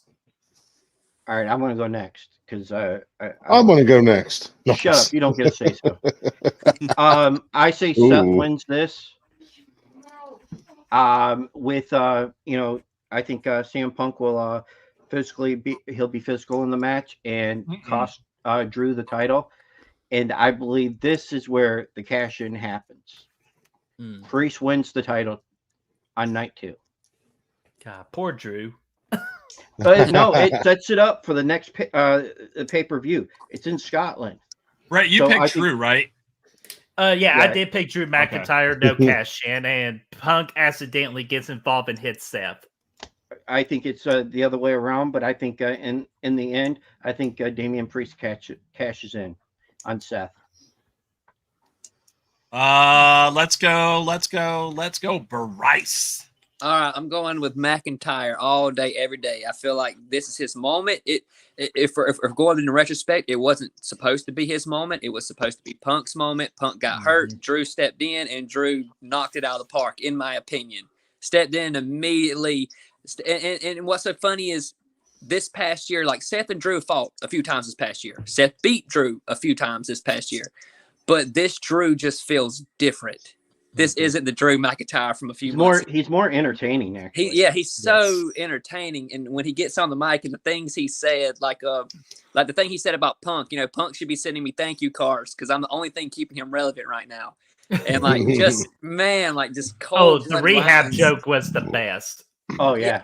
Oh yeah. I think the thing is like it's hard. It was hard to go with Drew at first because, like I said, this wasn't Drew's moment. He wasn't supposed to be in here, but he got in here because of what happened. But with that being said, though, however, I feel like the wave that Drew is riding right now is hot. We also got to take consideration Seth really, like, I'm not saying he will, but he's got to he's getting to the point now. He's got to take some time off. He's banged up, and he's been very. Whenever him and Shinsuke was going through that feud, he was very, like in the open. He's been banged up for the past few years. Yeah. Yeah, I'm banged up. I'm hurt. Listen, here's the thing about Shinsuke Nakamura, man. He is not a safe wrestler. I don't know if you guys have he's not. Tape on him. He's not a safe wrestler. That's why he's the king of hard style or whatever the hell they call it. King of strong style. Strong style. Yeah, and it could be because he is from New Japan and it's a different wrestling. In everywhere, it's different wrestling in different places. I mean, it could just be the style was just But he's been in WWE long enough, man. He's and I think that's why he's been downgraded to a mid card guy, because he's not safe to work with. Yeah. Well, I've also seen an interview. I seen an interview where someone has said, also too, like he's very content with where he is, and I don't think like when he came over there, he didn't come over here to nest like the money, obviously, but not to win championships or anything. Like he had already, in his mind, already had a successful career and a legacy. He's he an wasn't absolute worried legend. about that over here. Yeah. Oh yeah. All right, Glick. Scottish psychopath all day long, baby. Ooh. My man Drew. Yes. I'm going to say not one, not two, not three, but 4 Claymores it's going to take Seth out. Even after the night one beatdown from the Bloodline, it's going to take 4 of them. Damian is going to come out to cash in the contract. That's when CM Punk gets involved. Damian takes a go to sleep, and then the match ends with Drew holding the belt up and a stare down between him and CM Punk, setting up a feud for the next pay-per-view. Or SummerSlam. CM Punk won't be back until SummerSlam. That's what I'm saying. The next major pay-per-view. I don't count all those little, I'm talking about the 4 bigs. In your house. No, wait, that doesn't exist anymore. A Drew McIntyre CM Punk title match belongs on one of the 4 bigs, and it'll be SummerSlam, and this will be what sets it up. But that's where Seth Rollins will return too at SummerSlam too, just to create the oh crap factor. But I agree with the fact that Seth Rollins 100%. He needs some time off. He's had the back problems. I mean, he's been on the do not touch list up until 2 weeks ago because of a knee injury. His contract is up too soon. Yeah, it would be nice. It would be nice to see Punk come back by SummerSlam. If Seth came back by SummerSlam and set up a triple threat, because I'm good with that. Yeah, I still want to see Seth versus Punk though. I want to see Seth versus Punk. We will get it. We will get it. Yeah, we will. I'm not saying it didn't happen yet. Listen, my wife texted this to me real quick, boys.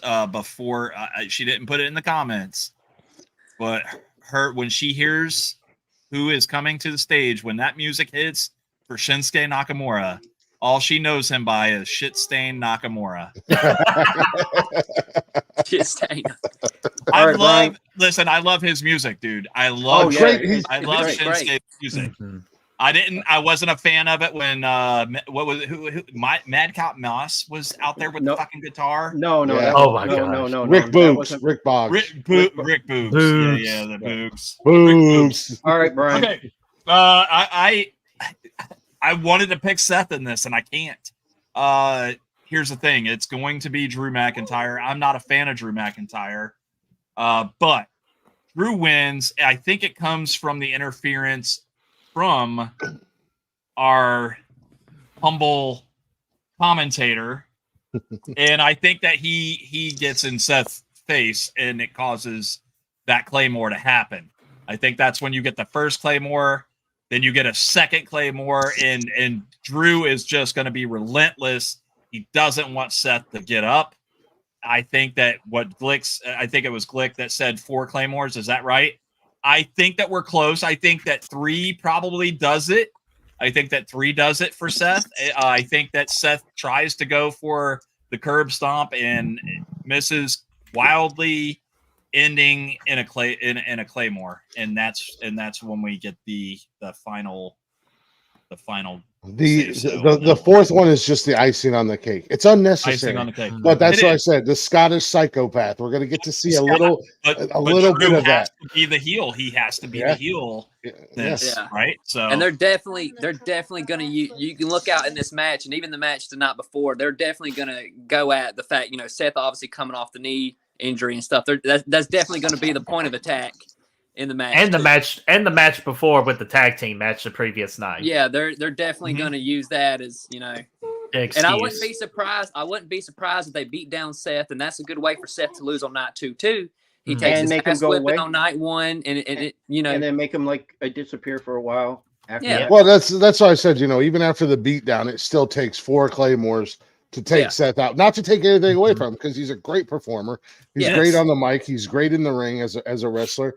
And you don't want to just see a squash match, for him to lose his title. So they're going to play it up. He's going to take 4 Claymores to take him out, even after taking just an absolute annihilation on Saturday night from the bloodline. He's going to still have that much fight and that much heart in him to go in and take on, this monster of a man and Drew McIntyre.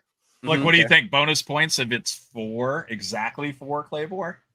Yeah. Bonus points if it's exactly four. I feel like Brian and I are going to be. I feel like Brian and I are going to be messaging each other the entire both nights of WrestleMania. Brian's going to come on my show Saturday night because I'm going to have it on my TV in the room. So while I'm doing the podcast, I'll be watching WrestleMania. And Brian's just going to come in and go, Glick, what'd you say? I think you said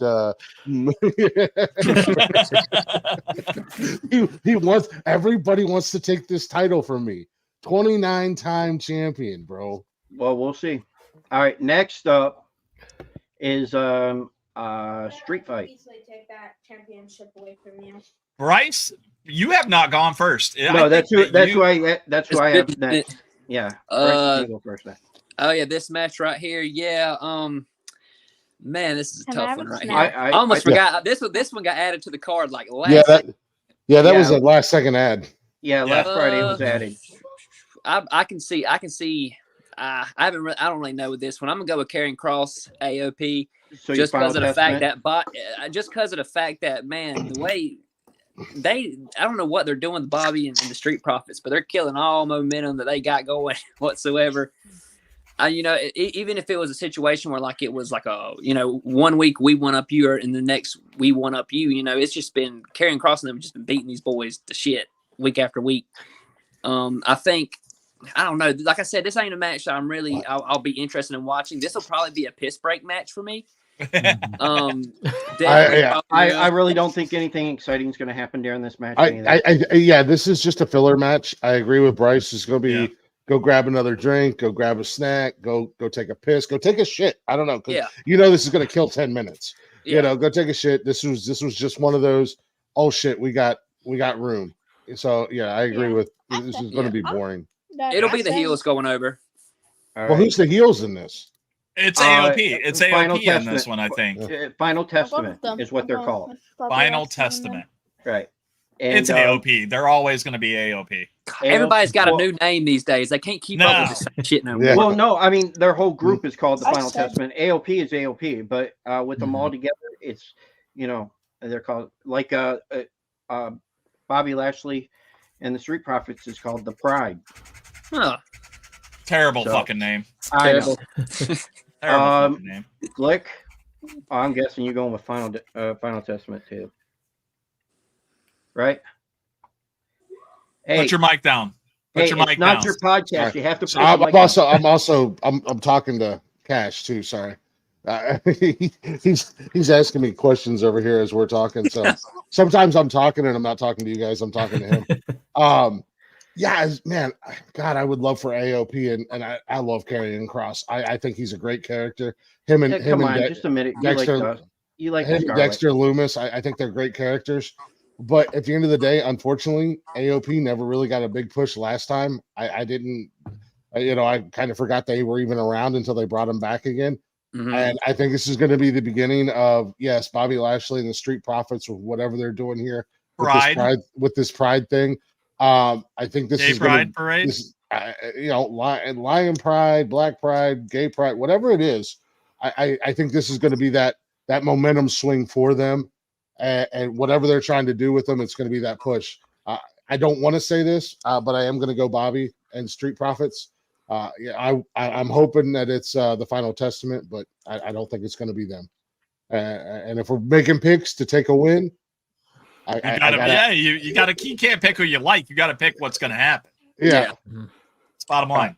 And again, they're all about making Bobby look like this fucking superhero guy. So, he's going to manhandle the AOP just because that's what they do with Bobby. And no discredit to him because I seen him when he was an MMA fighter. He's terrifying, man. And Jarvis, right. if you want Saturday off, I don't care. You can have Saturday off. All right, Brett, go give it to us. All right. I'm going to go with the Final Testament because Bobby Lashley and the Street Profits have already had their WrestleMania moment. I think it's Karrion Kross and AOP's turn. And plus, I'm a big Karrion Kross fan too, and I think Triple H is as well. So I think he's going to get a push after WrestleMania. And then the girls are going to interfere in this match. They'll do some outside stuff to cause a distraction. So the Final Testament wins. And it's a dirty one then. Because there's interference. Okay. Yeah, but with the two girls. Well, yes. it's going to be two girls, one. Because of the whoa, 2 girls, 1 match. No. I see what you did. WrestleMania sales just shot up 30%. Yes. Woo! All right, Brian. As Big Show says, WrestleMania, baby. Woo! All right, guys, I feel you. I feel you on AOP. Here's why. AOP just came back. It's their turn to get up the ladder. They're starting all over again, and Karrion Kross is going to take them up the ladder. Bobby and the Street Profits are fantastic. I love what the Street Profits are capable of. I think that they're just out of gas at this point, and I'm going AOP on this one. Oh, me and Brian's going against each other on this one. I go with the Pride, and the reason why is because Final Testament has beaten their asses for the past 2 months. I think it's time that they come back and actually get. What's new? I'm saying my fact, so bite me. All right. The next match, it could be interesting. I don't see it being interesting, but LA Knight versus AJ Styles. Yeah. Ooh. Yeah. Yeah. I'm guessing I know who everybody's going for. Yeah. I'm just going to put it like this. I don't care. LA Knight all day long. I think he deserves the ultimate push. I think we should push him into a title scene. I don't care what fucking title. Give the man a goddamn title at this point. AJ Styles, the phenomenal one. You've been around for like 100 years. We know your gimmick. We know your game. The best thing about AJ Styles is the fact that he is not afraid to push another superstar. And I think this is going to be AJ giving another guy lower down on the ladder the push to get him over. I'm going LA Knight. Bryce? Yeah, I'm going with LA Knight too. I think AJ Styles, I could be wrong, but I'm going to go out and limb here. I'm going to say something. I think AJ Styles' days as a real main eventer are over. I could be wrong, but he is getting up there in age. He's definitely starting to settle down more into, a mid-card level, which, and he had a great run. People forget he had a year-long WWE championship reign. He held it for a year, over a year. I think 370, 380 days, I think. Yeah. But, and he's had all these, it's crazy to believe that he's been here as long as he has now, because he had such a long run in TNA, and for so long people thought that he would never jump that ship. Yeah. And the fact that he did it. When did he do it? I think he's been here, 8, 9 years now? Yeah. Going on 10 already? Yeah, he Has it been that long? He was in New Japan before WWE. He was TNA's Sting at the end of the day. Yeah. Remember the old WCW? I mean, he was that glue for TNA, even when he was a heel or whatever, and he had a great career. He had a great run in New Japan. Yeah. He's had a good run in WWE, and like I said, he's that guy who's not afraid to put another superstar over to give them that push. And I think that's what this match is ultimately all about, is to give LA Knight that push that he needs. Yeah. I'm gonna intervene here because you guys made your picks, but I'm gonna tell you, y'all don't want none. And I'm gonna tell you why.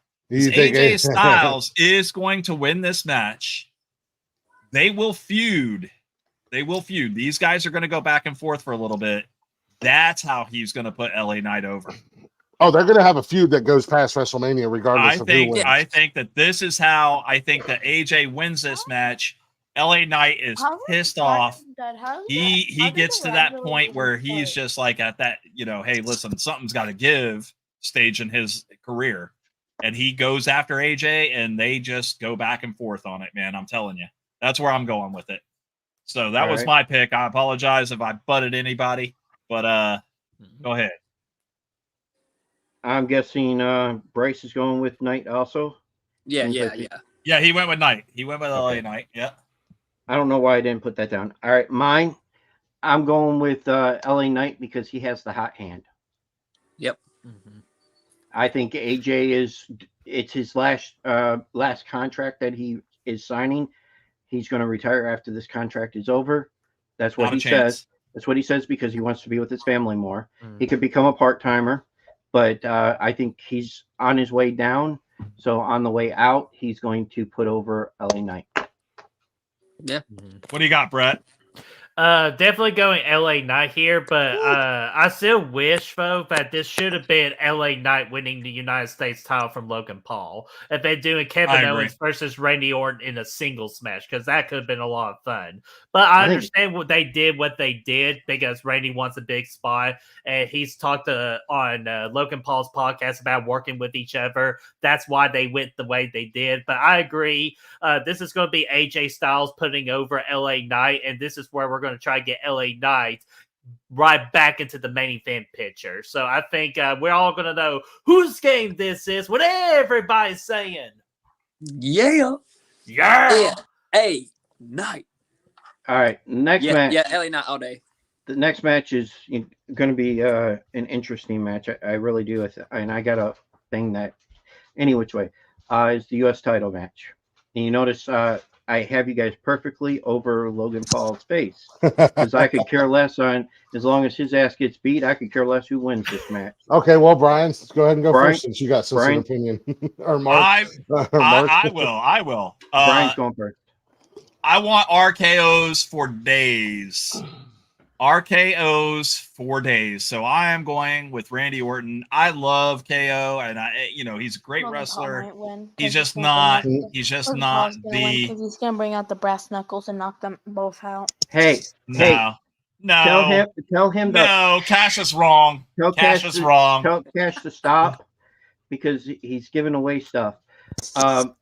Cash is of that age where he's susceptible to the Logan Paul YouTube channel and he likes Prime. He's a Prime drinker, so remember, guys, that Logan and his brother are in a match with Mike Tyson.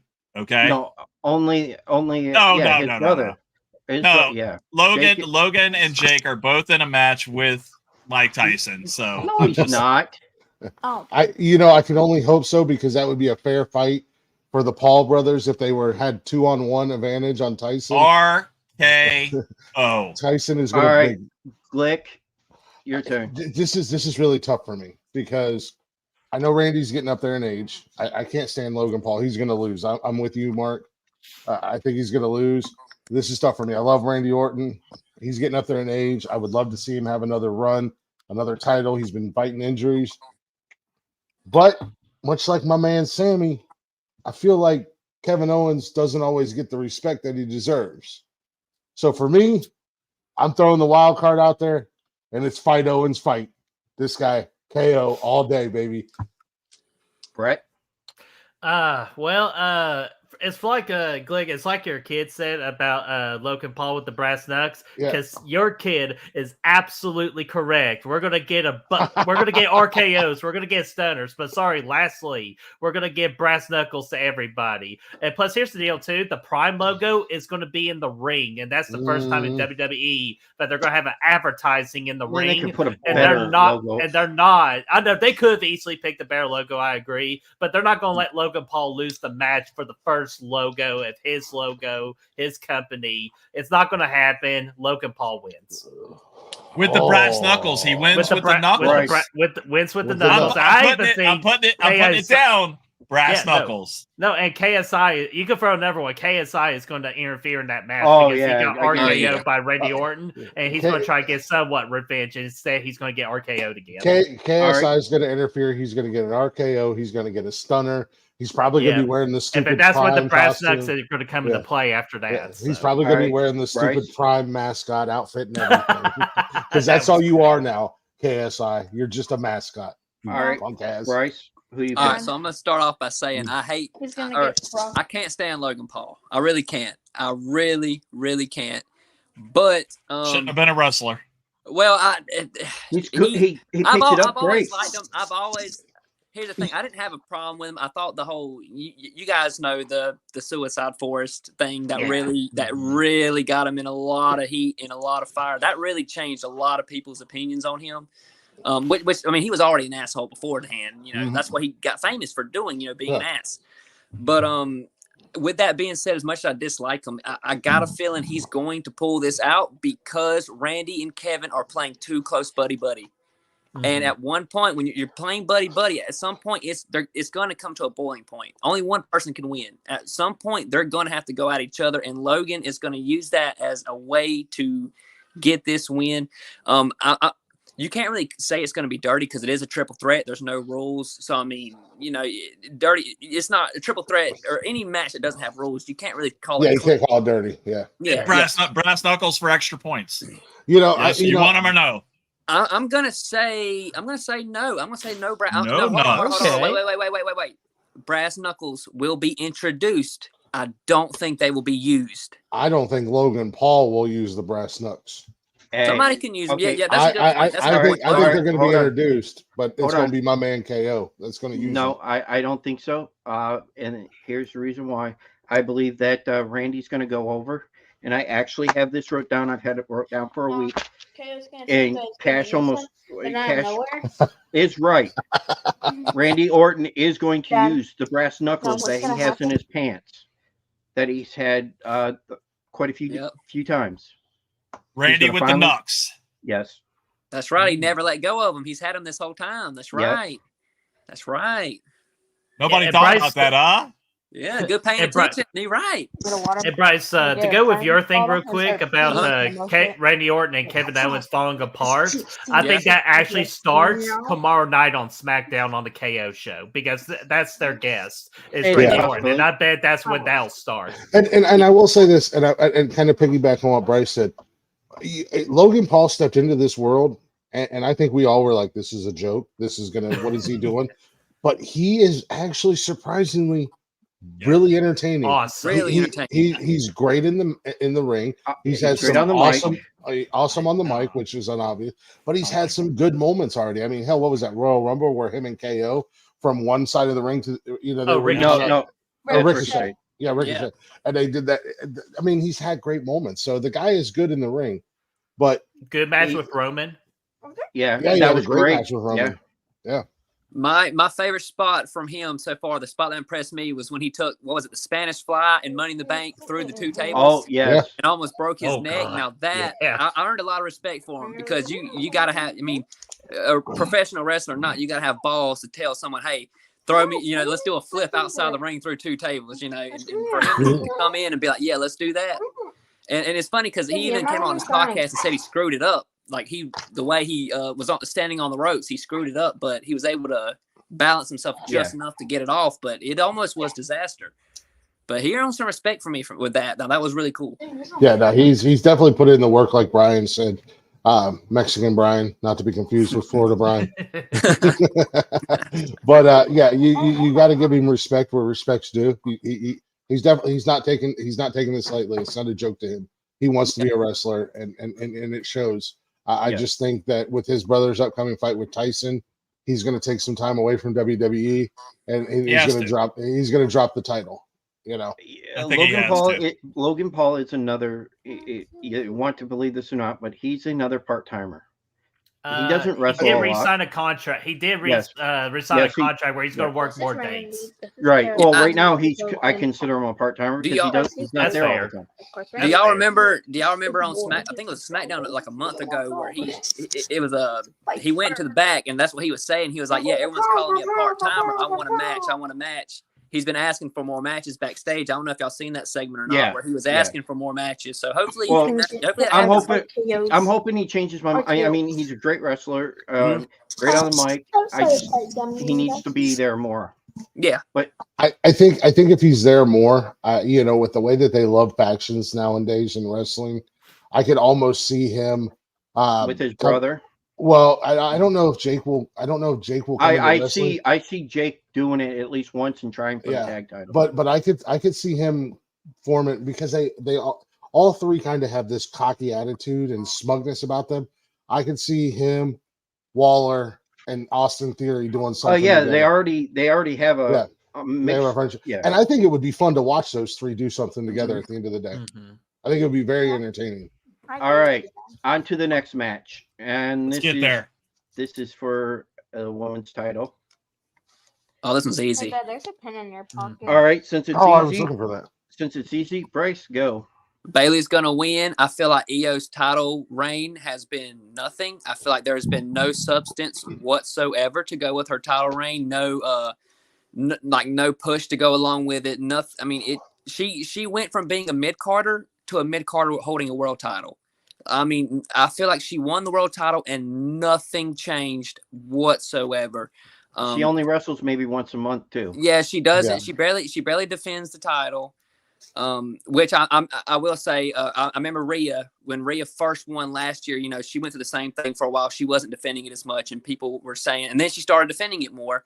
But Io hasn't defended it very much, and like I said earlier, there's just no substance there. There's just nothing driving that. It just feels dull. I'm honestly surprised she's held the title this long. I thought she should have been lost it. But I understand as far as a storyline perspective with like Bailey and everything and damage control, I understand why they did it. But I feel like Bailey 100% is going to win this match. I just feel like this title hasn't done anything for Io. All right, Glick. Hey, I'm with my man Bryce. I'm going Bailey. That's my girl. She's one of my favorites in the women's division. She has been even from her days in NXT. I love her to death. You know, I'm glad she's finally back on the face turn. She was a great bad guy heel. But I agree. Io's entire career is there's no substance. She's boring. There's nothing there. I don't even know how she ended up with this title. Somebody, one of the writers was clearly on meth and made this decision. Because I she feel was like picked Bryce by sold it to him. She was handpicked. She was one of the first ones that came in. I to know work Triple early that day. Yeah, no, Triple H had picked her a lot over her career. Triple H just had a hand in everything she's done. Brett, I think. I mean, don't get me wrong. She's a great wrestler. I mean, even her days in NXT, like her doing crazy shit. Jumping off top of cages and shit. Like not the hugger, but yes, no, she's going back. She's gonna be a face. Yeah, definitely not the hugger thing, but yeah, no, Io's great in the ring, but nothing else. That's it. Yeah, there's nothing else. Yeah. Emma hated that they made Bailey a heel. I didn't like it. I didn't like it at first. I didn't either. No. Emma, I'm with you. I didn't like it at first, but then it was like, ooh, I kind of like this. Io would do great in AEW. All right, guys, I don't care about story. All right, hold on, Brett. Oh no, that's okay. So pretty much I'm gonna be make it 3 for me. Definitely Bailey goes over and wins the women's title. And it is frustrating that Io has all the wrestling talent in the world, but it don't matter in the WWE if you do not have a personality, if you do not have a character, or can't do the promo skill. Like it don't matter. And it took me a long time as a wrestling fan for me to understand that. Now I do, and it's frustrating because Io's so talented, beautiful moonsault. So again, it don't matter if you don't care.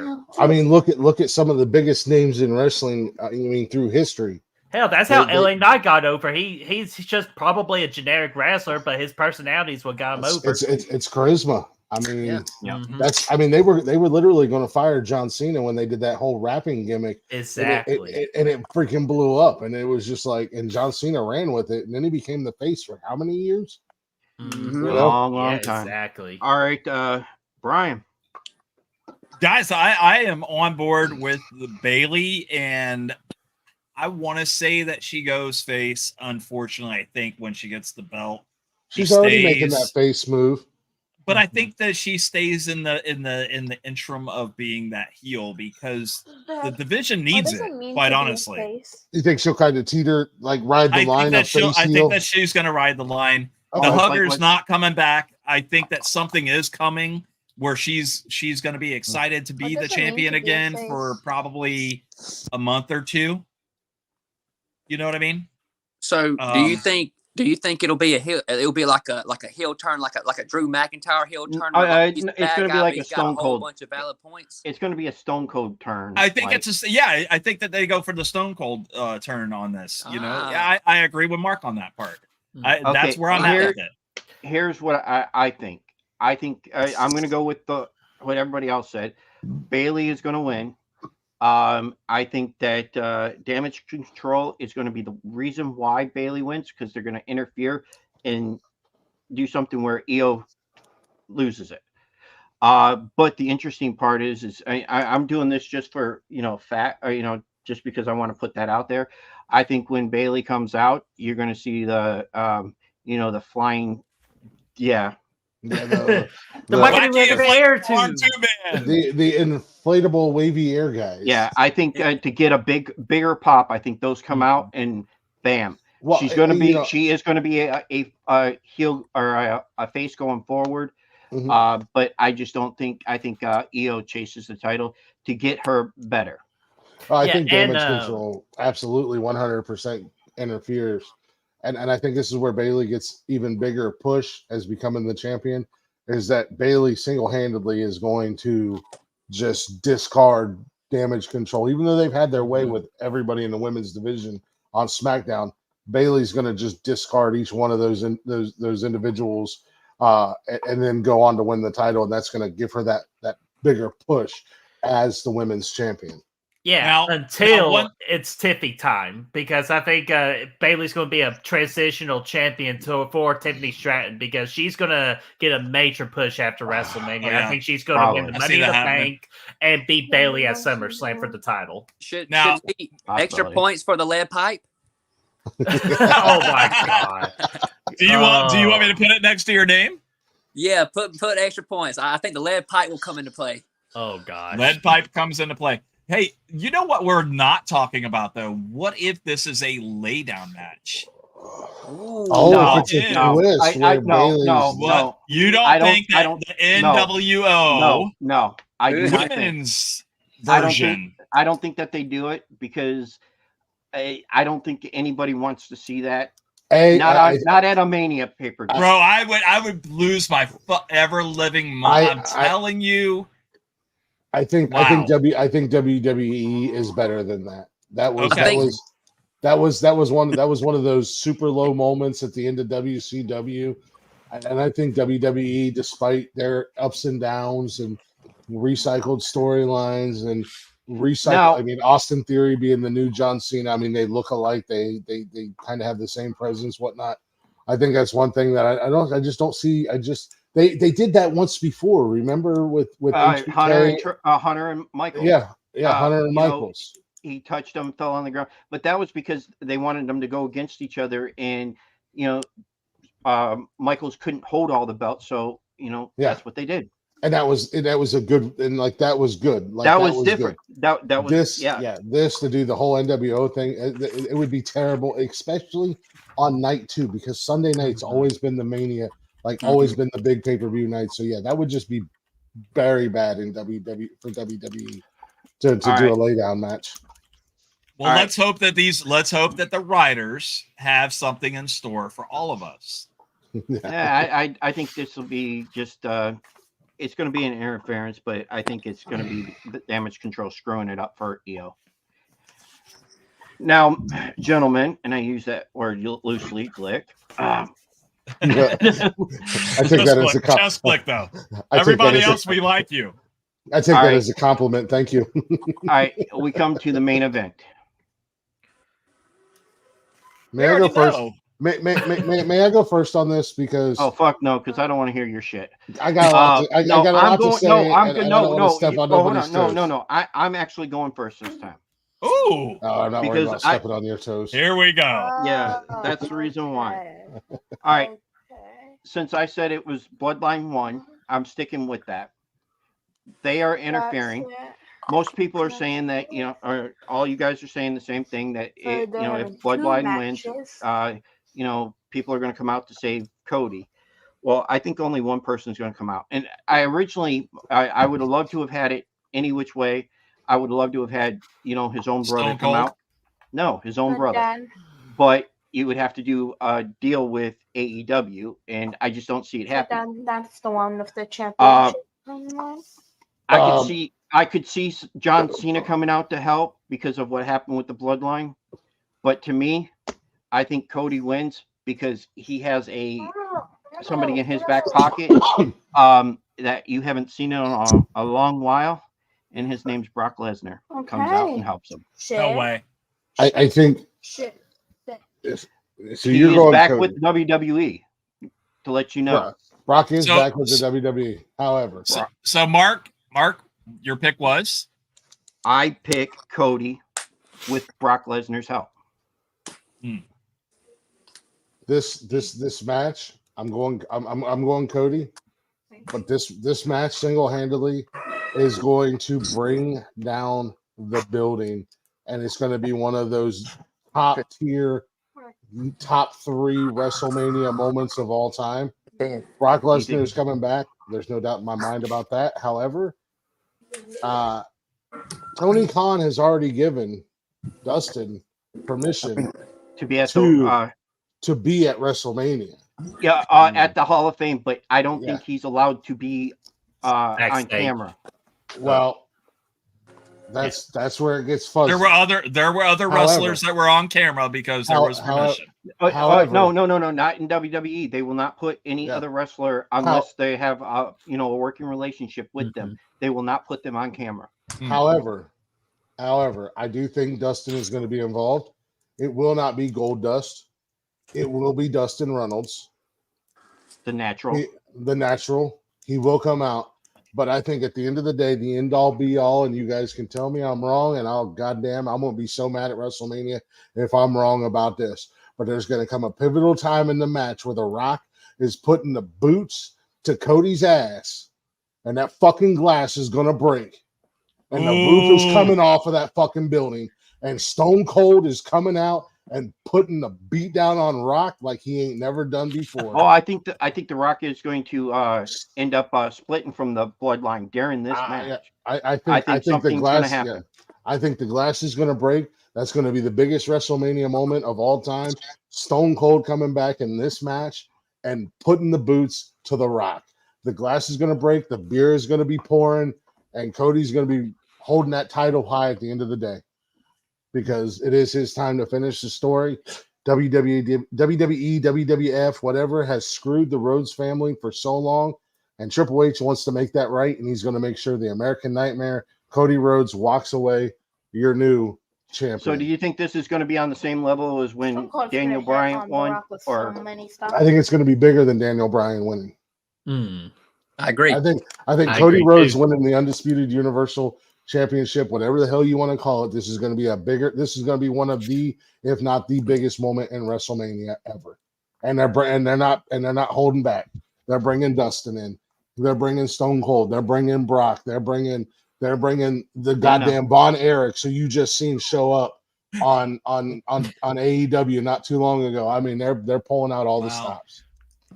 Bryce, let's hear it, bud. Let's hear it. Give it to me. Okay, so I got obviously I really wish it could be, the old days. I wish that glass could break. I wish Stone Cold would come down there with a steel chair and just headshots for everybody. I wish we were still in that era. We aren't, but I wish. I think I wouldn't be surprised if Stone Cold does come out and saves Cody. I think the way it's going to play out, like I said earlier, I think it's going to be bloodline rules. And I think the whole reason why that's going to happen is because it has to set up for this. I think it's going to be Cody and Rock. I think Cody and Roman, not bad. I think at a point in the match, Roman is going to get the upper hand. And like you said, Rock's going to be in there causing a whole bunch of shit. And that glass is going to break. I think, too, it's Cody's time. I don't know if you guys remember, because I have the WrestleMania from last year on DVD. And I love that obviously not the finish, but I love that match. And one thing I love about that match is when Roman pinned Cody, you could hear the air leave the stadium. Oh yeah, you could hear a collective. What did you? I was so pissed. How many hands were like this? Because mine were. I was like this. I did that. I kept saying, "What the fuck?" Yeah, I was. Yeah. The only other WrestleMania match ever that shocked me more was when Lesnar beat Taker when he broke the streak. That's by far the number one. But to me, that was number two. You could just hear the fans in the air just suck out of that building. And I feel like, we've gone a whole year. We've gotten all the way back here. He's won back-to-back Royal Rumbles. if he loses again, I don't. You can't. You It's can't. going to be that, really that hard story, to come back again. That story's done. Yeah, the You story's can't do it. done. It's over. Yeah. It has all to. that. Yeah, all that work for nothing. Yeah, Exactly. Yeah, and All I right, just think it has to be him.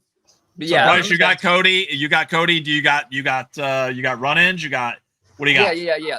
All that. There will be tons of run-ins. There might even be some like What? everyone's saying run-ins we don't expect. There might be some people we do not expect to come in. There might be some people we do expect to come in. I would love to see Stone Cold come back and whoop some ass. At one time, I thought it might be Triple H. Triple H obviously can't, health concerns and everything. He can't do it. Which it would have been cool to see. It would have been cool to see that too. But well, that's where I said I think Triple H is still going to work his magic. I think we're going to see Dustin. Dustin's 65 years old. It would be so cool. Wow. Let's do the Rhodes family right finally. So Because did they did him dirty. AEW did say it would be okay for him to come over. So from he's allowed at the Hall of Fame. That's it. From reports, he is going to be at the Hall of Fame. Tony Khan has given him also permission to be at Mania, but in a box. He cannot be seen on TV. But so you can't. Right, but you but can't, we don't know what. Out. But we don't know what Triple H and Tony Khan has said. Yeah, and exactly. How old did You're you not say? gonna How old did you say? I think Dustin's like 65 or something like that. 54. Is he? If I just watched a video where he was talking about being 65 and partnering with the. No, he doesn't want. He doesn't want to be 65 and still be in the ring. Okay, but exactly. Tony Khan and Triple H aren't going to put all their cards on the table, so they're saying he's allowed to be there. He's not allowed to be on camera. I just don't. He has to be in a box. But if he wrestled for TNA, he'd be able to. Yeah, but this is the thing, right? This is what a lot of people don't TNA realize. And WWE has a working relationship now. Yeah, and they're also going to be doing switching wrestlers. I think AEW under the sheets and WWE, they have a working relationship, but they're not putting it out there for the world to see because it's better if they're not working together. Because you gotta have that rivalry. Yeah, I mean, but look how quick wrestlers transition from WWE to AEW quickly. Or vice versa. So you're not going to do that if you don't have some kind of relationship. No complete clause means, hey, he's got to be on vacation for like a month. So. Mm-hmm. All right, Brett. All right. Well, first off, a lot. Yeah, I was just listening away like. There was going to be a lot. This is the match. Oh, I know. Trust me, I got a lot to say here. So let's bear with me. So he's got a script. He's got the script from WWE. I thought that was a Bible real quick. I thought we was about to start preaching. Hallelujah. But no. First off, I want script for you. Oh gosh, but no. First off, Austin 3:16. Sorry. Okay, well, no, that's okay. Go ahead, Brett. Okay, well, first off, I was going to say Stone Cold Steve Austin. That would be awesome for him to come out for that particular scenario because it's, Stone Cold's whole character is he's against authority. The Rock technically is authority. So I could see in the perfect world that would fit.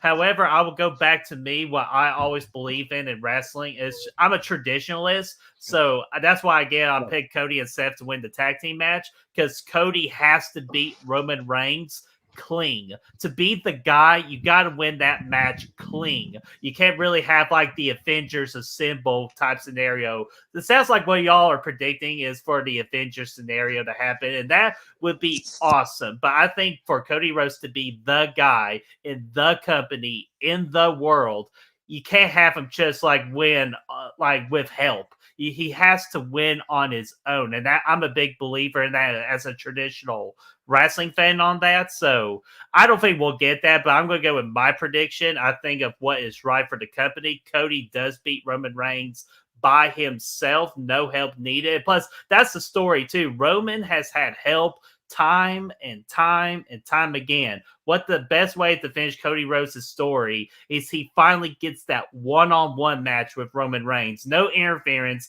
Two of the best in the company. who wins. And that's where I think Cody wins. And then after that, I think that's where we're going to get The Rock turns on Roman. The Rock takes over the bloodline to put his new family into that bloodline. And then later on, we're going to get a reuniting of Roman and the Usos. That's the traditional bloodline versus The Rock's bloodline. And you can have all that feed for WrestleMania next year.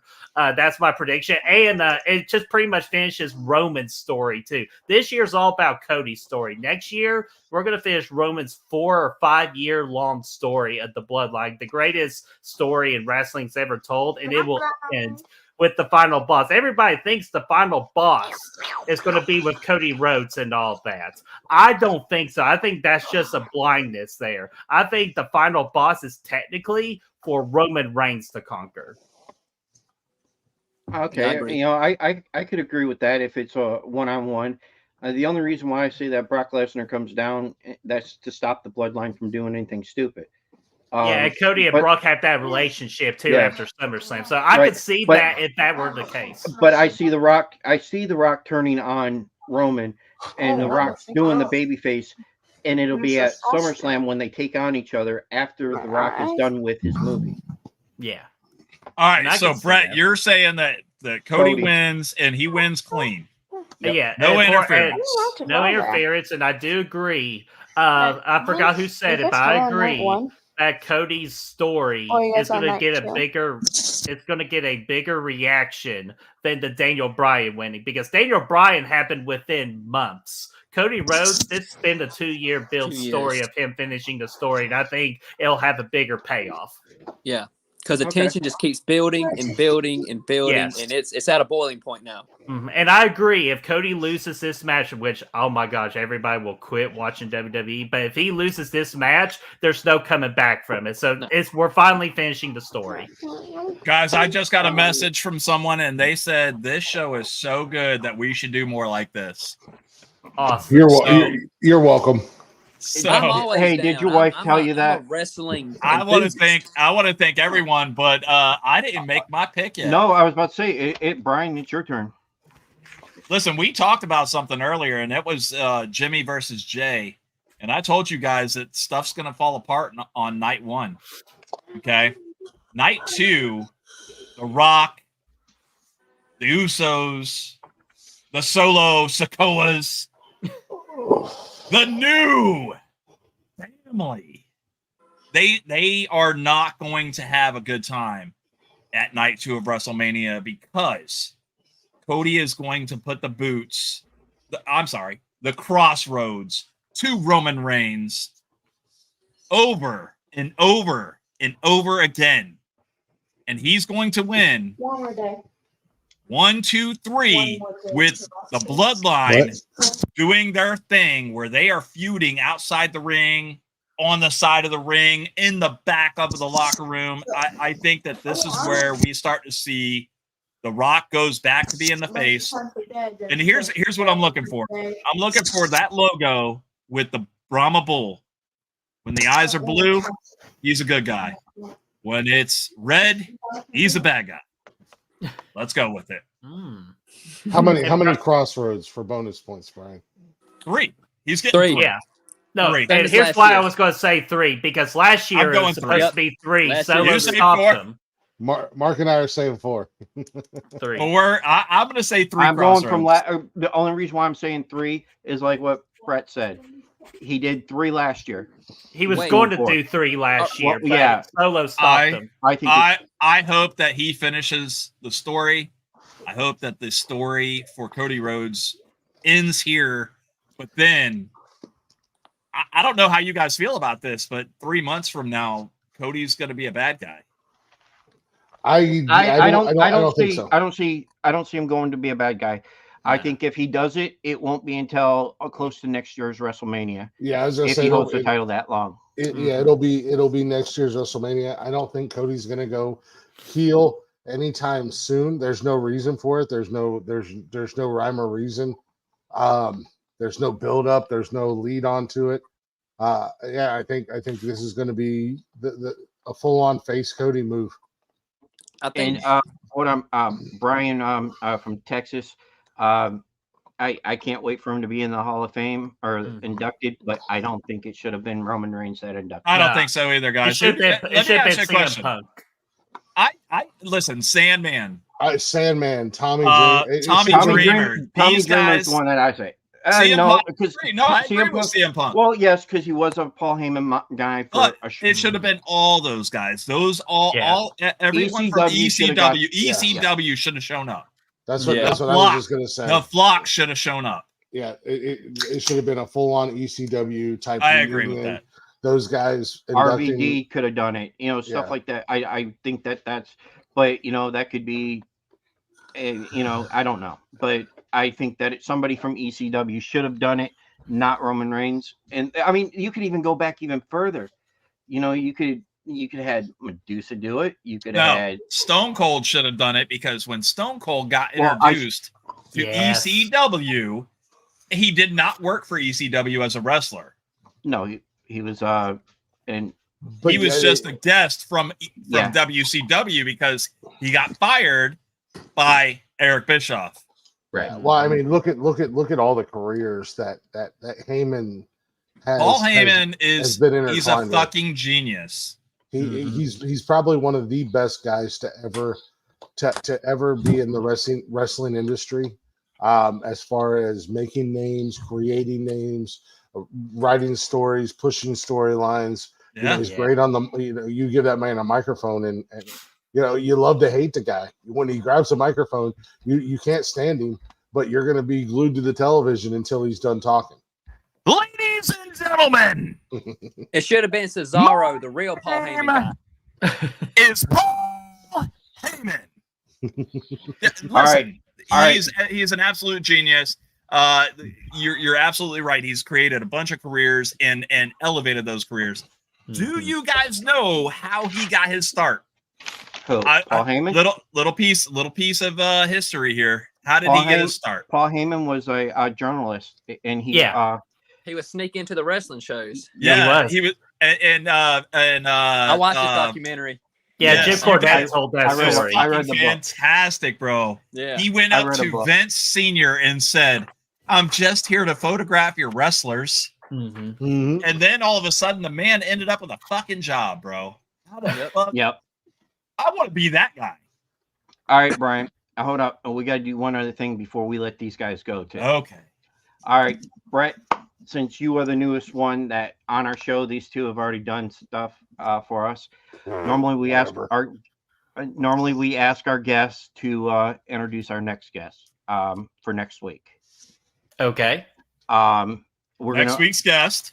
We're gonna pull us all off the screen, and then you're just gonna say who it is. I'm gonna tell you right now. Next week's guest is Richard J. Walters from My Bloody Valentine. He played Harry Warden, the Killer. The original. The original My Bloody Valentine. Yeah, he was in both of them, by the way. Well, he was in both of them, yes, because in the remake it was. Is that the Pickaxe movie? Yes. Yeah. What was it? Jensen Ackles was the killer. He was the son. Spoiler alert. Sorry, guys. If you haven't seen that movie, it's like 25 years old. Darn it. Yeah. All right. I'm pulling us all off. Did he get it? Did he get it? Brett, did you get it? Richard Walters for My Bloody Valentine, correct? Yep. For awesome. April 11th show. April 11th, next Thursday. Sorry, I'm writing this down real quick because I do not want to listen. I do not want to listen. Listen, you're good. It's off the cuff, man. We ask you to do it, and you don't have to do it. You can be like, I decline. Oh no, I definitely want to do it, guys, because it's been an honor being on this show. So I could any chance I could give back to people. We appreciate you guys all coming on the show. You guys are fantastic. April 11th, Richard Walters, the original minor for My Bloody Valentine, right? Yes, he was the minor. Great. Yes. Okay.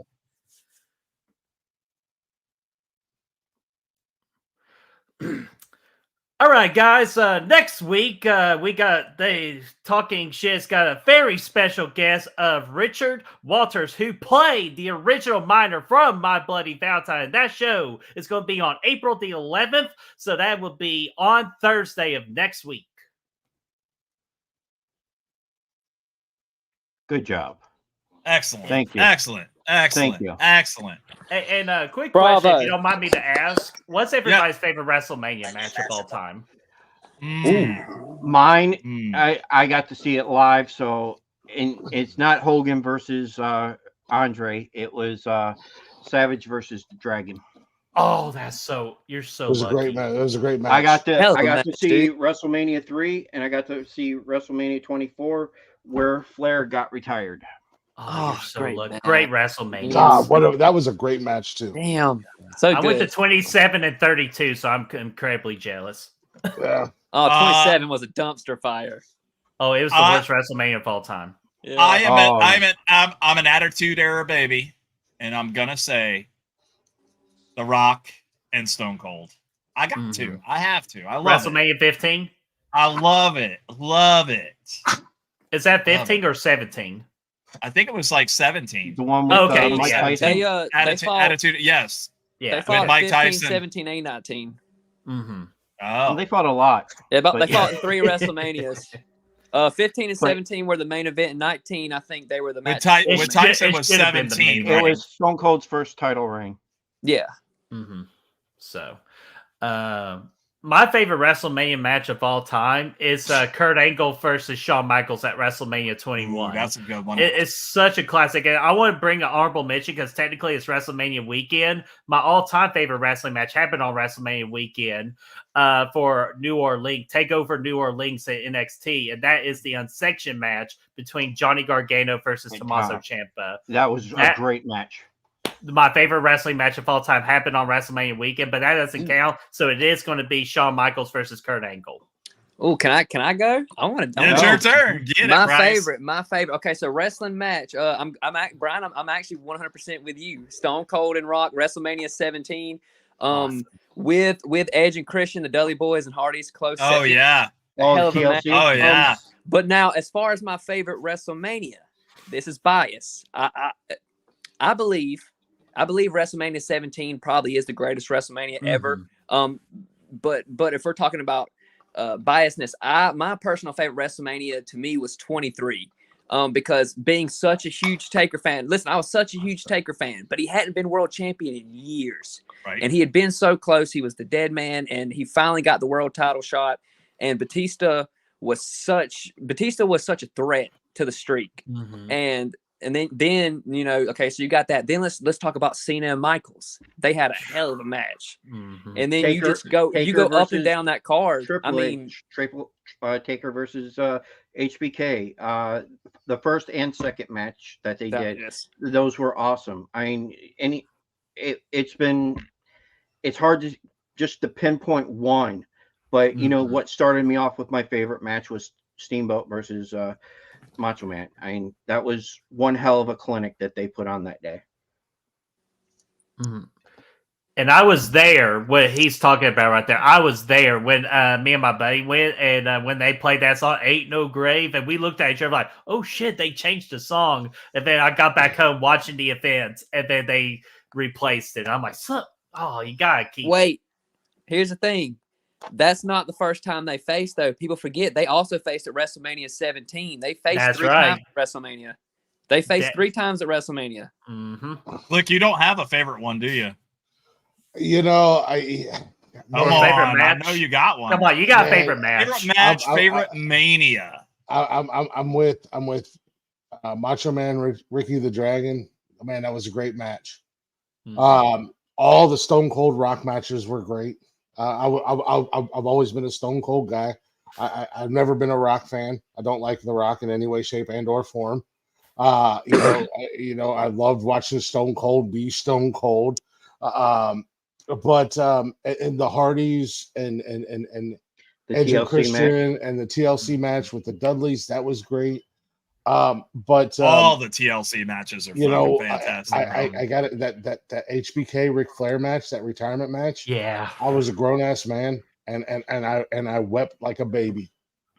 I was crying just like everybody else.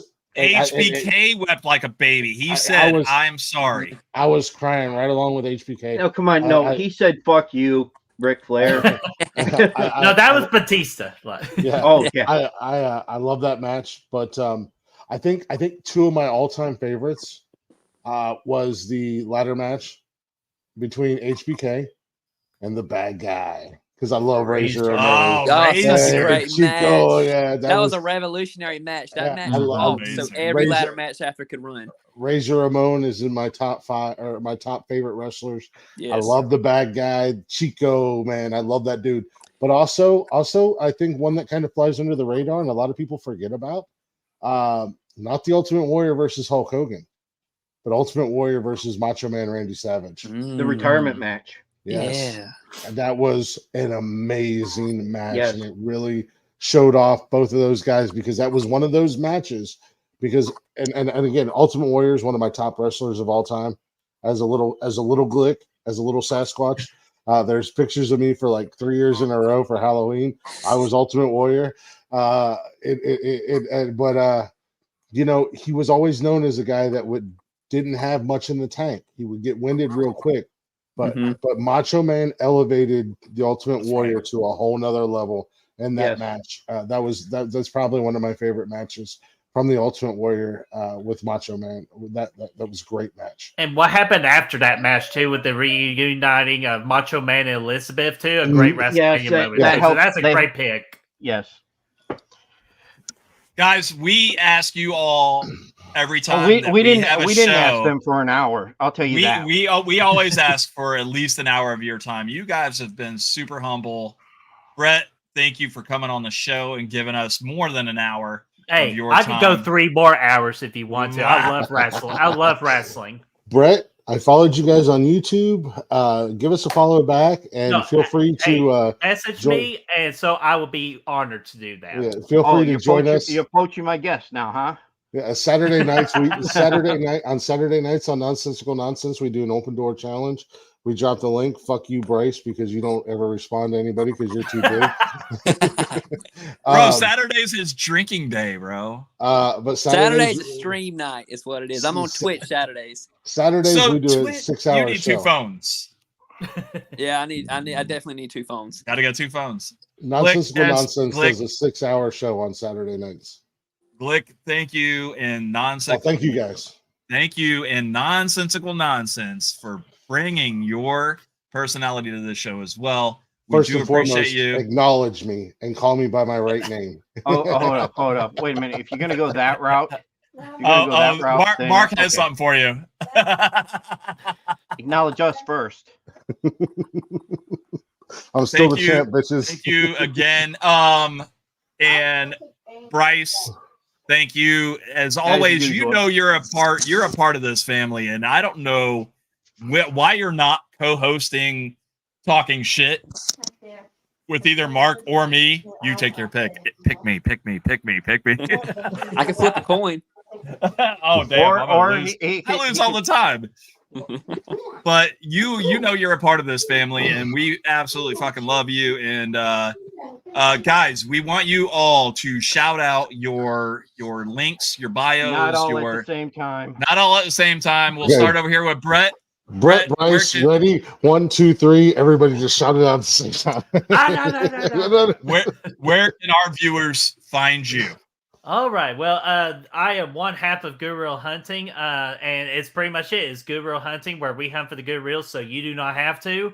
Where we talk a majority of horror movies, but we're starting to get back into non-horror movies and stuff like that. We're easy to find.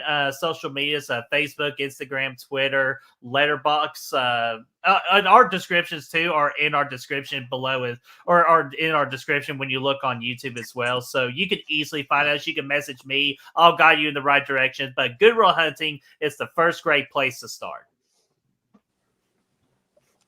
Glick, you're up, buddy.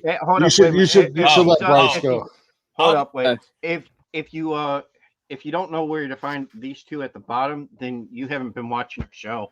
Yeah, exactly. I'm gonna let Bryce go first because you guys know that. Oh my God. Okay, fine. Thank you.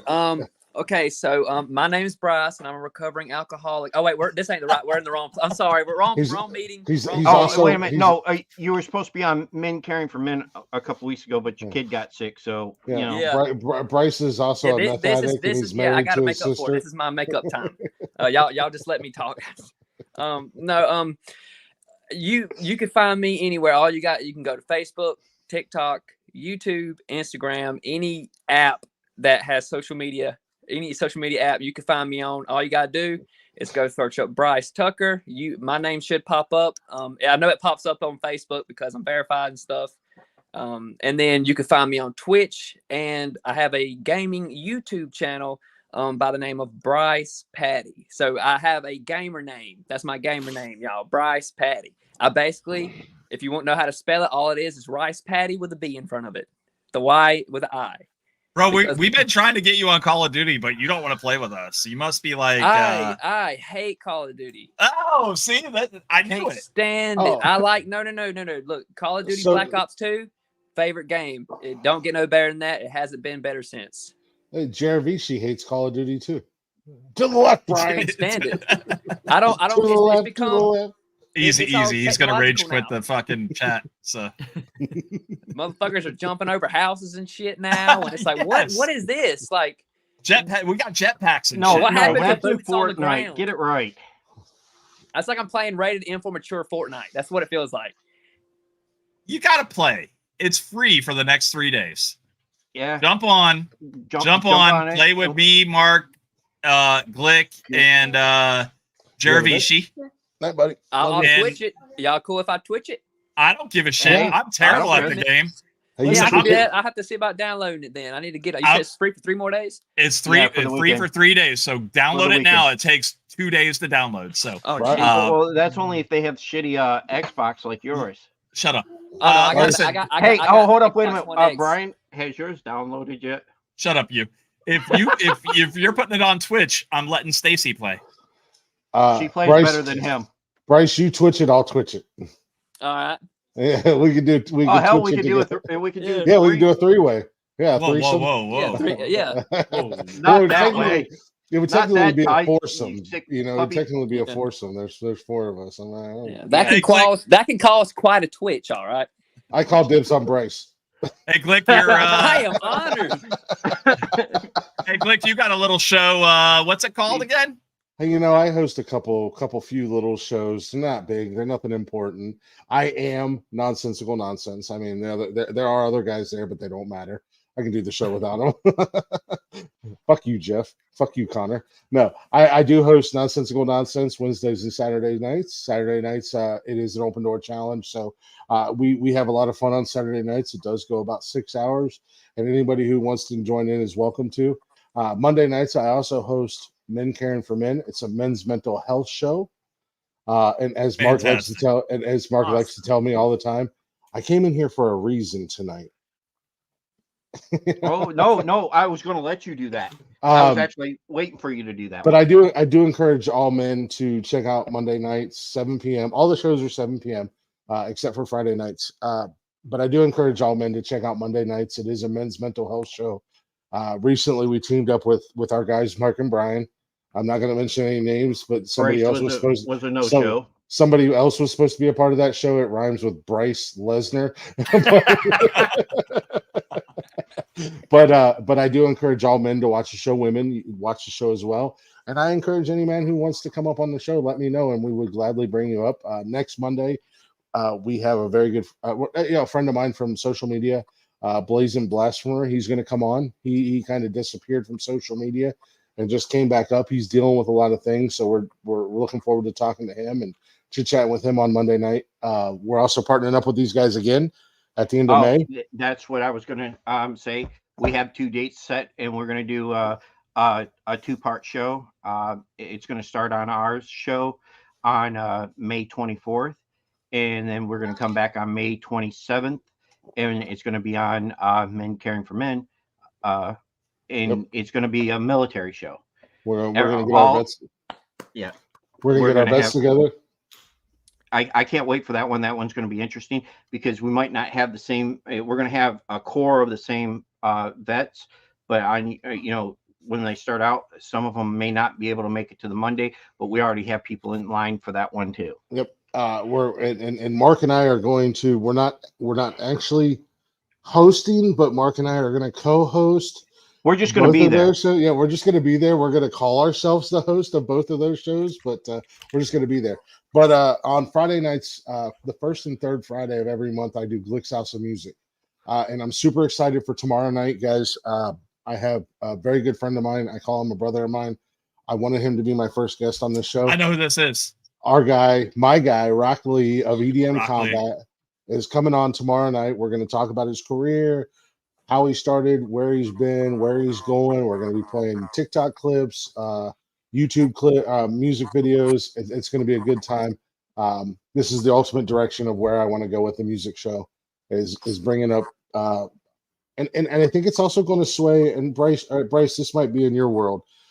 Because I had a friend reach out to me and said, "How do you feel about having comedians on Glick's House of Music?" And I said, I don't know. It's a music show, but I guess if I have a comedian on, and maybe I could let the comedian or comedian pick some of their favorite songs to play that night.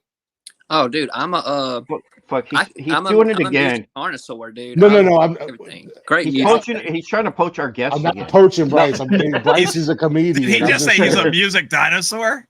Carnosaur. Carnivore? So I do a lot. I do a lot of things. You can find all the shows related to the Nonsensical Network at bio.link/nonsensical nonsense. All of our links are there. All the social medias and all that jazz. But we do live shows. We like to have the chatters box. We encourage people to be engaged and chatting along with us.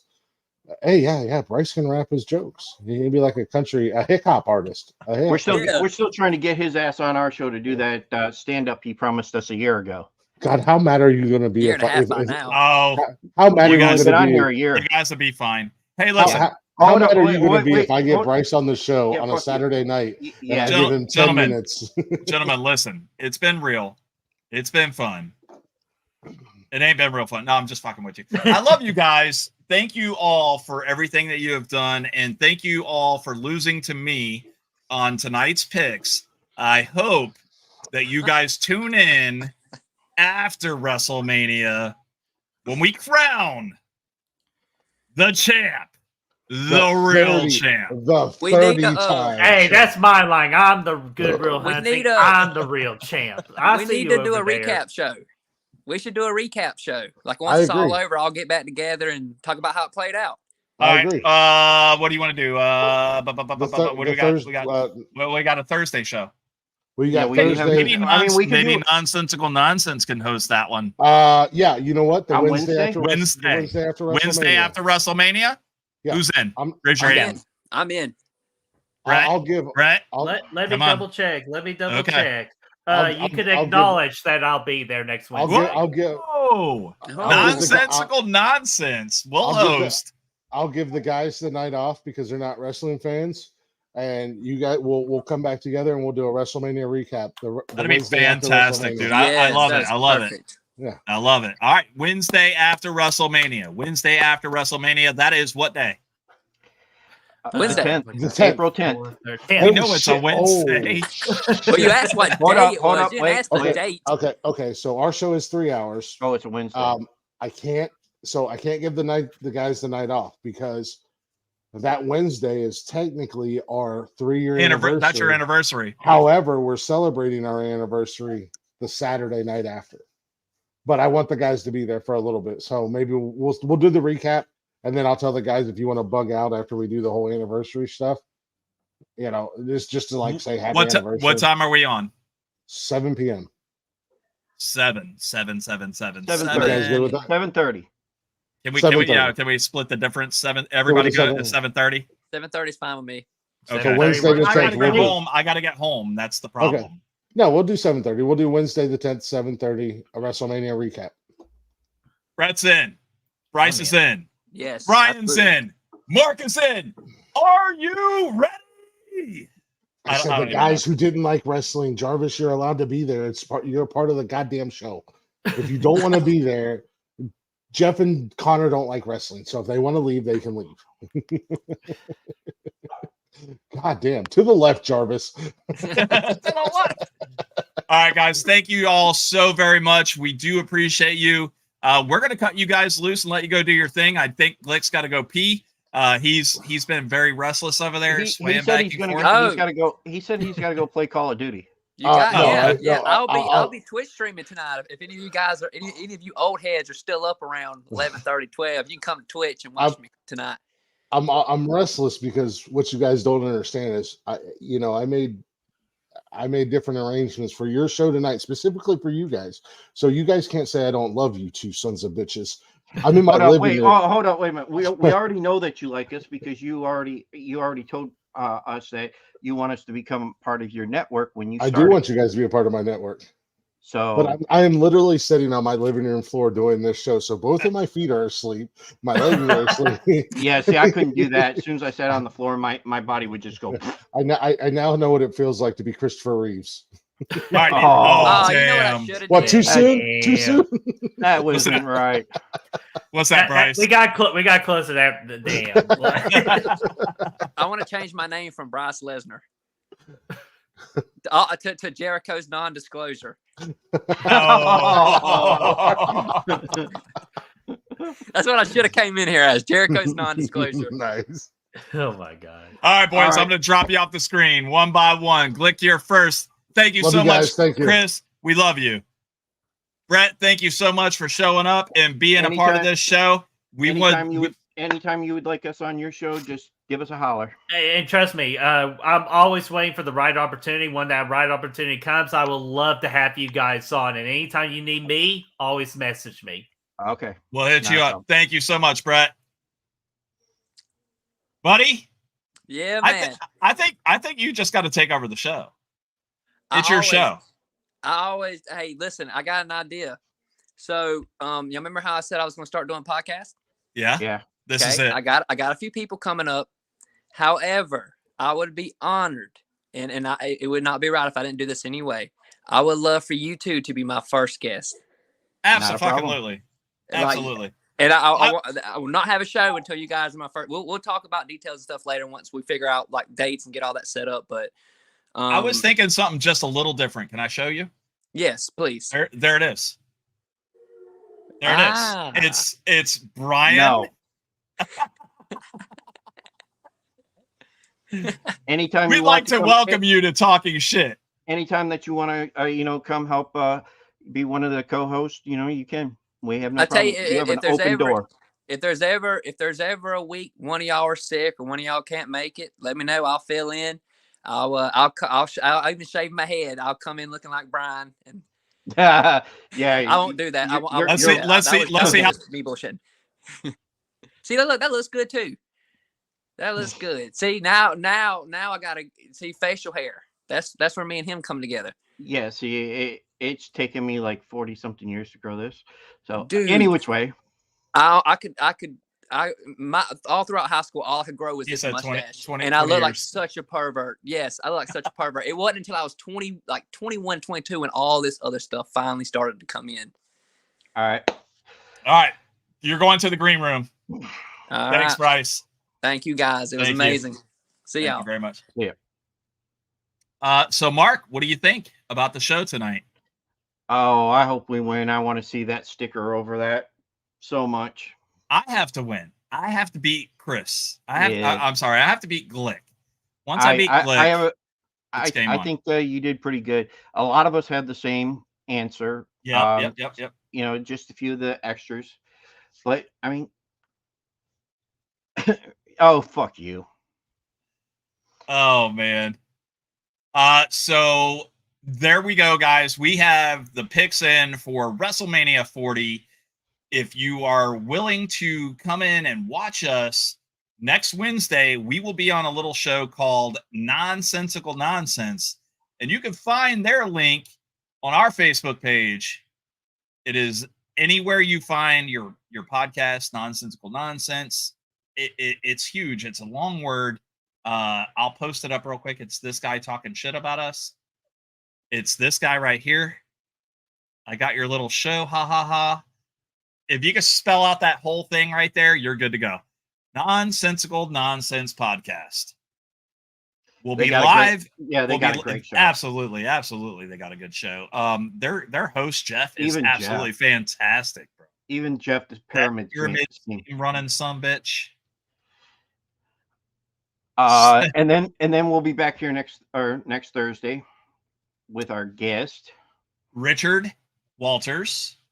Walters, who was the original killer in the movie from 2009, right? But By that's not Bloody Valentine. You are aware that's not the original. 2003, No, 6. 2009 is the one with Jensen Ackles, I'll figure and it the out. real one was 80s or something like that. I watched it in the 80s, but that's the All first right. one. From us here at Talking Shit, my name is Brian. I'm Mark, and I we're gotta out of here. pee. Yeah, fuck you.